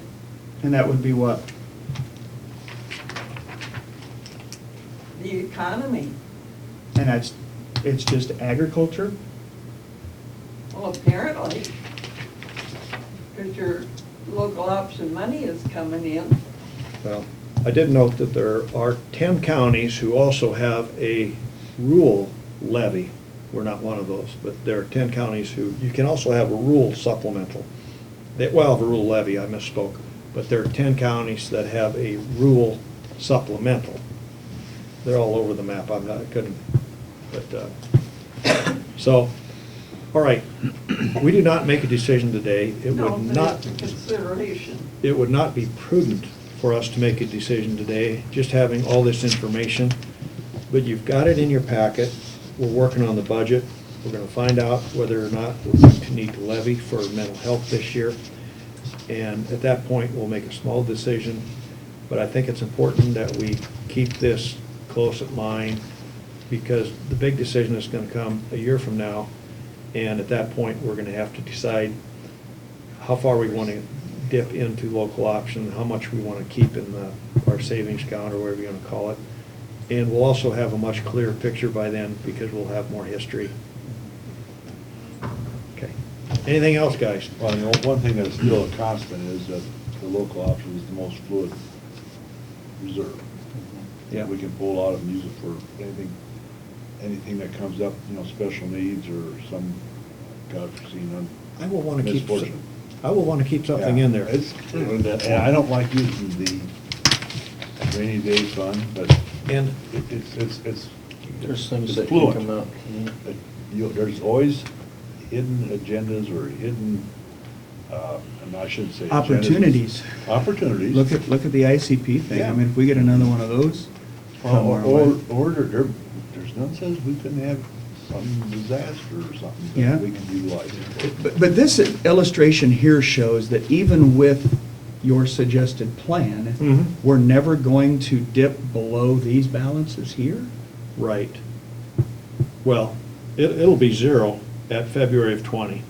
Okay, February. It's of only 20, going there to it is. September 2019. Yeah, because it gradually reduces down, yeah, to zero. It goes another 5, if I went 5 months after that, it goes down fast after that, because you're taking 180 out of there. Yeah, it's just not on the So sheet. to get to Right. 0, it would have been maybe 5 or 6. I should have got some legal paper and No, you're zeroed that out. perfect, this is fine. But it stated down there in And the offset is, I guess, at $35 per capita is 720,000 coming out, 450 coming in. And the difference, 270,000 is our, that you couldn't have lost if you wanted to, unless something changes. Okay, Very good. all right. I want to thank you You're welcome. for doing this again. Last year, it didn't mean nearly as much to me as it does this year, having 1 year under my belt as far as going through this, so thank you. You're And you welcome. are a teacher, too. Yeah. I did learn a lot. I'm not gonna belittle the time I put in this, it took a lot of time. I'm sure it did. But it's worth it when you can see the potential that it has. One question that I have, Yes. just quickly, is on the auditor's balance report that we get, do the loan payments reflect that in here, or does that go someplace else? Yes. That's in here? It's in Yeah. Okay, all right. Yeah. As do the quarterlies. Right, right. And those Increase payments, it those too. payments are what on Long Carmel River, do you know off the top of your head? What the payments are? Oh, there's interest on that. They were, I have those here, to the lost. Yeah, I don't Yeah. remember. I'll mix them up if I say it. Here's our monthly, I guess what I'm looking at, annual payment. here's like $800 and some dollars a month, principal payment on, I don't know if that's Maple River, Mount Carmel. What did both be about the same one day? Mount Carmel's is a little less. So, maybe I don't have any of it. Yeah, Courtney provided me a lot of information, and that was part of it, she did provide. And, I don't have it right in my finger. Here I do. It looks like, I think these inter-fund transfers, Mount That's what Carmel, they Mount are, yeah. Carmel, $155 a month from Mount Carmel and, excuse me, that Maple River. Mount Carmel, Maple River, one is about $150 a month, the other one's $583 a month. Then they have interest on top of that too. That goes in there, So that's not a real big thing in the whole scheme of things when you're getting, okay. All right, we're gonna move on to our other agenda items to get done here by noon. We have a substance abuse semi-annual report. And that's in our packet, it's something we do every year. Are there any questions or explanations on that? I would entertain a motion to approve that if that's So moved. Second that motion. been moved and seconded to approve the substance abuse semi-annual report. Any discussion? Okay, all in favor, say aye. Aye. Opposed, same sign. Motion carried. Okay, we have several winter management updates here. Thank you. Mike Weidel, Section 13, Eden Township, no changes. PI 287 finisher, Prestige Farms of Iowa, Section 24, Glidden Township. They have submitted their 4-year complete update. William Danner Jr., the Danner finisher in Section 34, Pleasant Valley Township. They have changed and changed acres. Ivan Halber, Section 15, Washington Township, it's the original. Moonlight, Sunburst Valley Farms LLC, Section 2, Cameron Township. They're submitting their original management thing. Committee reports. Marty, you want to start us off, please? Okay. Last Wednesday, Iowa Workforce, we had a consultant from Power Notes LLC kind of give us an update of what's going on with Iowa Workforce Development. Anyway, with the new Workforce Investment Act, or Opportunity Act, there's going to be quite a few changes in that, and it's going to be similar to our mental health program. A lot of these jobs through Iowa Workforce are going to be subcontracted out to other providers, and it's going to take some time. They're looking at probably over the next 2 to 3 years till this all gets settled out. And The final regs are just kind of like the mental health. The final regs aren't out yet. They aren't gonna be out until July 1st of 2017. So it's gonna be kind of interesting on a local level.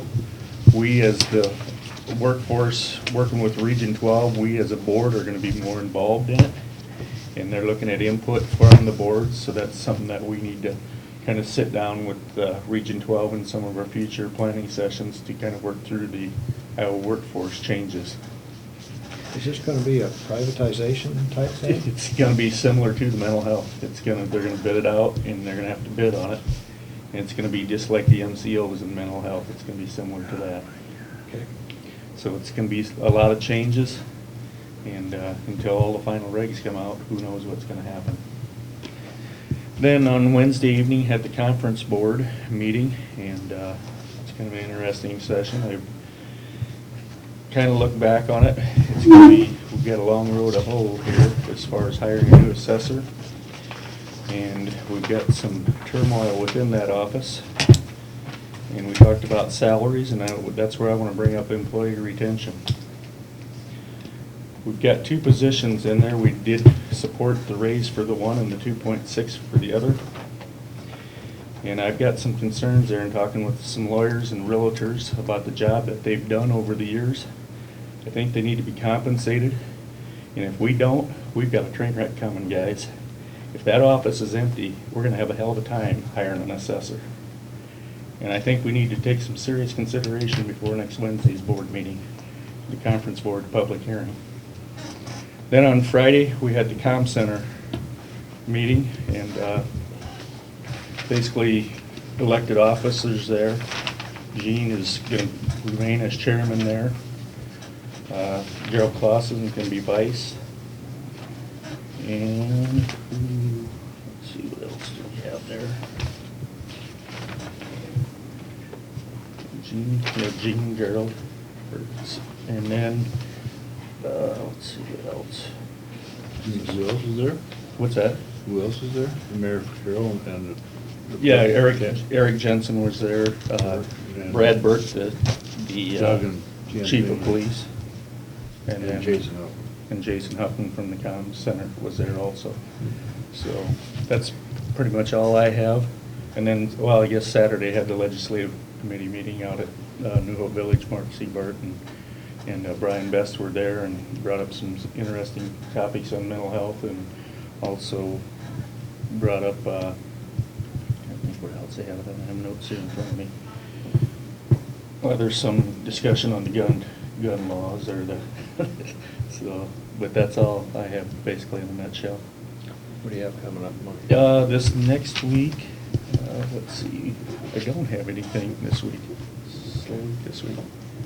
Thank you, Marty. Gene, go ahead.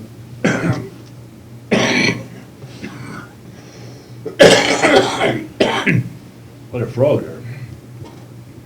On last Monday, after our board meeting, I had a training session out at Head Start for our review that's coming up.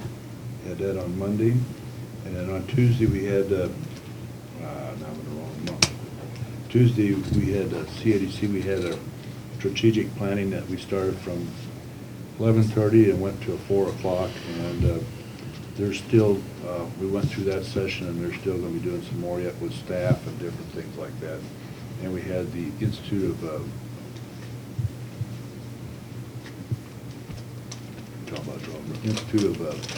Affairs that they, management decision is what they've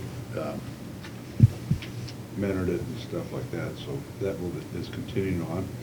On Wednesday, then I went to ISAC University. Well, first we had the executive board, the officers had a meeting, set up some more, did some more work on scheduling and that. And one of the other things we talked about was we have got 10 people that volunteered to work on a board for this water quality initiative or water quality legislation, and they're sort of scattered throughout the state. And then ISAC University, which I really hadn't planned on going, but wound up being quite well. There was a lot of keynote speakers that was mostly doing with in regard to doing public service, importance of it, and all this and that. Two of them that were very good that I will say was this Wednesday night was Chad Pre-Crackle. He was a young guy that started out living on the river. He fished in the river and decided that it was time for someone to grab the bull by the horn to clean up the river on the Mississippi. Articles about that. And he started out as a young kid. He needed some money, and he picked a major business in his area, and it happened to be, he started with A, which was Alcoa, and went in to try to get some money from him, and they wouldn't give him. They asked him for a budget, so he had to put a budget together. He wound up meeting with the president by continuously calling him, finally got in, and was given $8,000 grant for fuel and boat rent and stuff like that. And he started out and wound up getting volunteers and collected so much stuff that he became recognized, and actually wound up showing that someone can make a difference. And his idea was to clean up the Mississippi, the Ohio, and the Illinois rivers. And he has started this, and through the whole time process has gotten more involvement with the public to where he's right now at in volunteers, that currently right now he runs about 90,000 volunteers, and I forget how many tons of crap they get. They recycle what they can, dispose of the rest. He has a boat that he went from a boat to now he went to a barge. He got a barge that he got for almost low or nothing. And it started so where he's going out with a little boat and take it back and haul it back and then go back out again. So now they went out with a barge. He got a barge so he could just do it on it, recycle on the barge. And then now he's gotten more barges.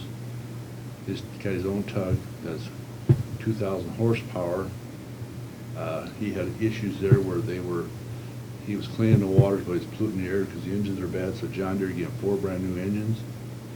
And then this last year, John Deere donated him an excavator to put on one of these barges to pick up his heavier stuff instead of doing it by hand. And he was named the 2013 CNN Hero of the Year. He currently runs this nonprofit. It's called Living Lands and Waters, and was very, very inspirational. And then probably the last one we had was, keynote speaker was Jim Olson. He was a CIA for 31 years. He's originally from Iowa. He finally came out that he was a CIA agent because he got a job in the University in Texas and he had to come out. But he met his wife in the CIA. Him and his wife had 3 kids while they were in the CIA. And he went through, actually, he says, as things come down the line, some of these covert things they do become, that they can make public. He went through one of those he went through in Russia, and very interesting. Basically, didn't regret doing this for his country and the service of the public service. So that was good. Then, Friday, we had the Comm Center budget meeting. Basically, there's no changes in that budget. It should be pretty straightforward. So use a 2.6, the insurance. There again, they talked about there's some extra money getting shifted around between the E91 and stuff like that. That was my week, and this week, I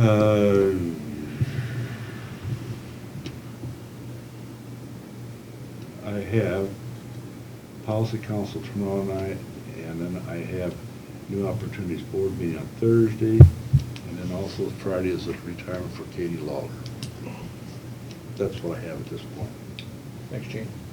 Dean? Tuesday, Marty and I were both at the Airport Commission meeting out there. Don't need any more explanation on that. We had the Board of Health meeting on Tuesday night.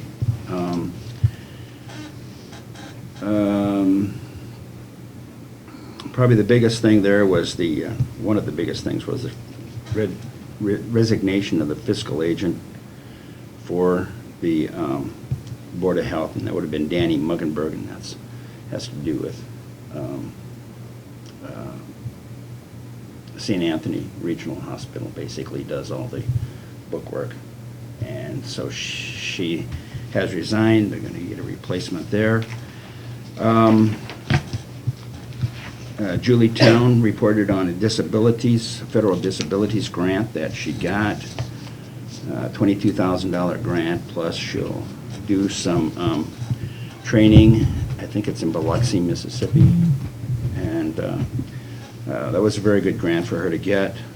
Has to do a lot with public health and people with disabilities. One of the biggest hot topics was the salmonella outbreak down in Manning.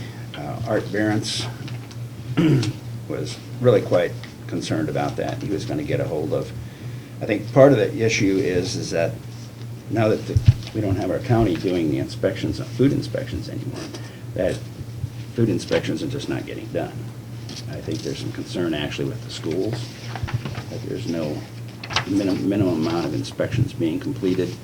So I think there's going to be some push there to make sure that these inspections are being, because it sounded like it was a pretty disturbing thing when they got down there and saw what was really actually happening.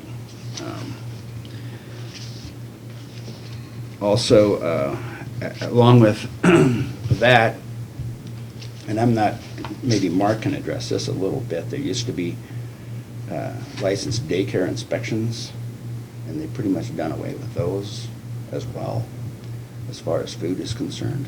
So I think there was going to be some follow-up on that as well. Then, let's see, I had the conference board meeting on Wednesday night. Thursday, I took the initiative to find out more about ambulance service, and so I went over to Greene County and did some asking questions, and getting more familiar with other ambulance services in the area. On Thursday, there was an announcement, and I don't know if anybody's heard this, but there was an announcement of a federal grant. There's $1 billion being offered over 13 states for water quality improvements. And Iowa's going to get $97 million of that, which is a good thing. And then I had the legislative forum, attended the legislative forum then on Saturday. This week, I think Mark and I are getting together with telephone thing on Good. Thursday. Good. So that was my week. Okay. Neil, Monday was Child Care Board met. They welcomed a new member, Brad Pick, as a parent member, and I'm sure Brad will do a good job, sharp young man.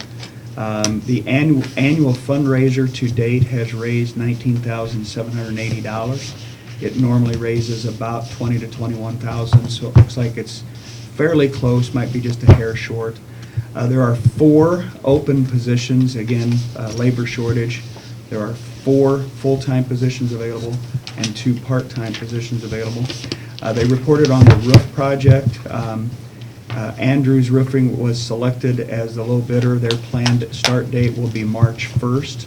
I reported last month about they have to have an on-site inspector, and they found someone to do that. So it looks like things are moving ahead with that as well. Under new business, we still had an outstanding loan resolution security agreement to make with rural development. And then they're looking at painting a couple of classrooms, just the ceilings where the roof came through. And they're going to get some bids on that. And then they're looking at bids on a kitchen air conditioner. It's one of those space air conditioners that just, it's because they just run all the time in there, so it's got to have its own dedicated air conditioner. The main site is full, and there is 2 openings at the school-age site. We're approved financials, and financials look steady.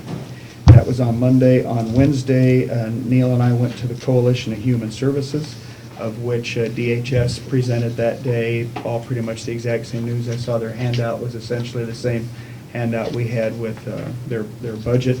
And then Wednesday night, of course, was the conference board. And then on Thursday, Neil and I met with Justin and case managers, pre-budget meeting, and I was unable to attend the legislative forum due to my day job.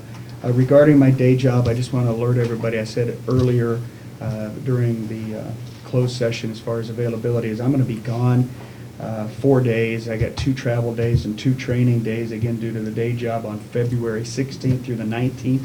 And the only reason I bring that up is it sounds as though there's going to be some other absenteeism, and as we start putting the budget together and we start to do some of these budget workshops, I would only ask that perhaps we keep our agendas rather light, because we've done such a great job being almost ahead of the curve with the budget this year, but now here we are into January facing the 1st of February, and we're going to need to have this thing pretty well wrapped up at least by the 3rd week of February. If there's any non-vital business, perhaps not pertaining to the budget on our Monday agendas, if it's something that can be put off past March 1st, I would certainly encourage and hope that we can do that, because as we start putting these pre-budget workshops together, I think we're going to be really challenged to find dates that work for everyone. So just a heads up on that. What you got coming up this week? Oh, I'm sorry. Got Gene Miner's birthday tomorrow. That's going to take my whole day. Got Thursday, as Dean mentioned, we have the phone IT committee meeting. It's going to be about a 2-hour meeting because we're going to hear 2 separate presentations. So that's going to tie up most of Thursday afternoon. So that's the only thing that I'm committed to. Okay. All right, thank you, Mark. All right, Wednesday, along with Mark, I attended the coalition, and as Mark said, Carol too was there. She made 2 statements that I thought were interesting. She talked a lot about Medicaid, and one thing, people think everything's changed, but the eligibility has not changed. So if people were eligible before, they're eligible now. If they were not eligible, they're still probably not eligible. And one of the biggest issues they're running into is providers don't sign up with all MCOs, so then you have a constituent who has 2 providers, but they're not both with the same MCO, so they have to pick an MCO that not all the providers with, so that's an issue. And like Mark said, everything else she covered with us already. Also had a local planning group meeting on Wednesday. Some things that they're doing, they have a Lemonade for Life program coming up, which is absolutely full. Teaching people have kind of a more upbeat attitude towards life and everything else. And community needs, one thing that keeps coming up again, they having some providers to have mentoring programs, and they are in need of some male mentors. Then on, also had the conference board meeting. Marty mentioned some things we should talk about. The conference board, the next meeting is February 3rd, and we should have those ideas ready on our February 1st supervisor meeting, so we can discuss them ahead of the conference board. That would be fine with me as we put together our... What time is that, February 3rd? 5:30. 5:30. Yeah, 5:30. Okay, then, as Mark mentioned, I worked with Justin on the case management budget on Thursday.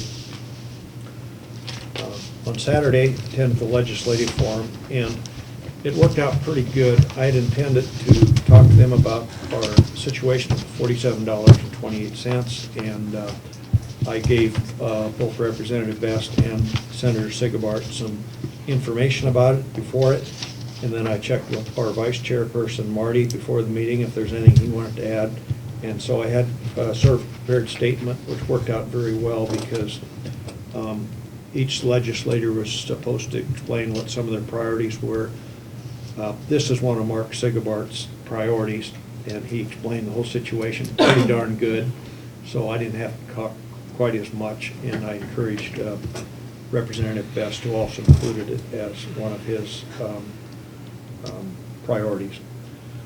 Then the other thing I did is I did send an email to Bill Heckroth explaining that, responding to his email on this 4728, I explained to him how this board is unanimous in support. I explained to him how the 7 members of Rolling Hills Community Services is in support of it.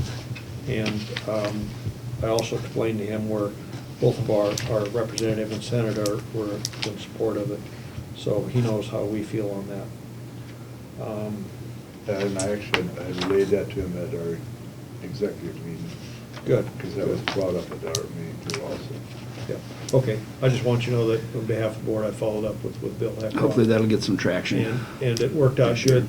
I intend on writing a letter to each of our legislatures as well, but the forum was good because I gave them the same information. It'll be more of a thank you letter, I think, than anything. And this week, I've got RSVP and foster grandparent meeting and second judicial district phone conference where we are going to approve a lease. Okay. Courtney, anything from, I don't have anything. what do you have on our agenda for next week?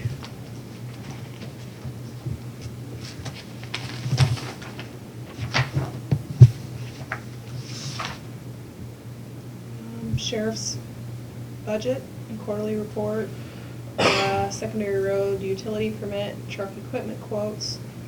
We have our budget amendment hearing at 10, and Board of Health 17 budget. Okay. And I have, where am I writing? Who else is gonna come in for the budgets? I'd have to look at my list, but, Well, St. Anthony's has. well, it. for nonprofits, but I was thinking that'd about be the only departments. one. As far as departments wise, case management's gonna be very late, although we had made a little progress We could on do it at any time, Mark. Yeah. It'd just be a little bit of a gray area there. Right. We have the Um, courthouse, Eric New would like to meet with you just real quick Right. and just give you an So update of that what's you going can- on upstairs. And Oh. I sent you all an email about some Right, changes. got that. Okay. What else can we do next meeting in regards to the budget? I don't want this to stall out because Marty I got can- us started off so good. Let me at look the and end see of who we last haven't year. heard from. I want to continue that, okay. I'm playing phone tag with the guy from St. Anthony's. Home care aides, we haven't heard from. Yep, they're They're on, scheduled. Oh, I'm yeah. sorry. The sheriff's scheduled. So let me look at my list and see who we're missing and make sure that we can. Auditor. Oh, yeah. Absolutely. And I think. Sorry. I think we could schedule Justin at any time too, Mark, don't you? The which one? Justin with case management. Yeah, I think so. Courtney, you can go ahead and call Justin, get him scheduled whenever you can, as soon as possible.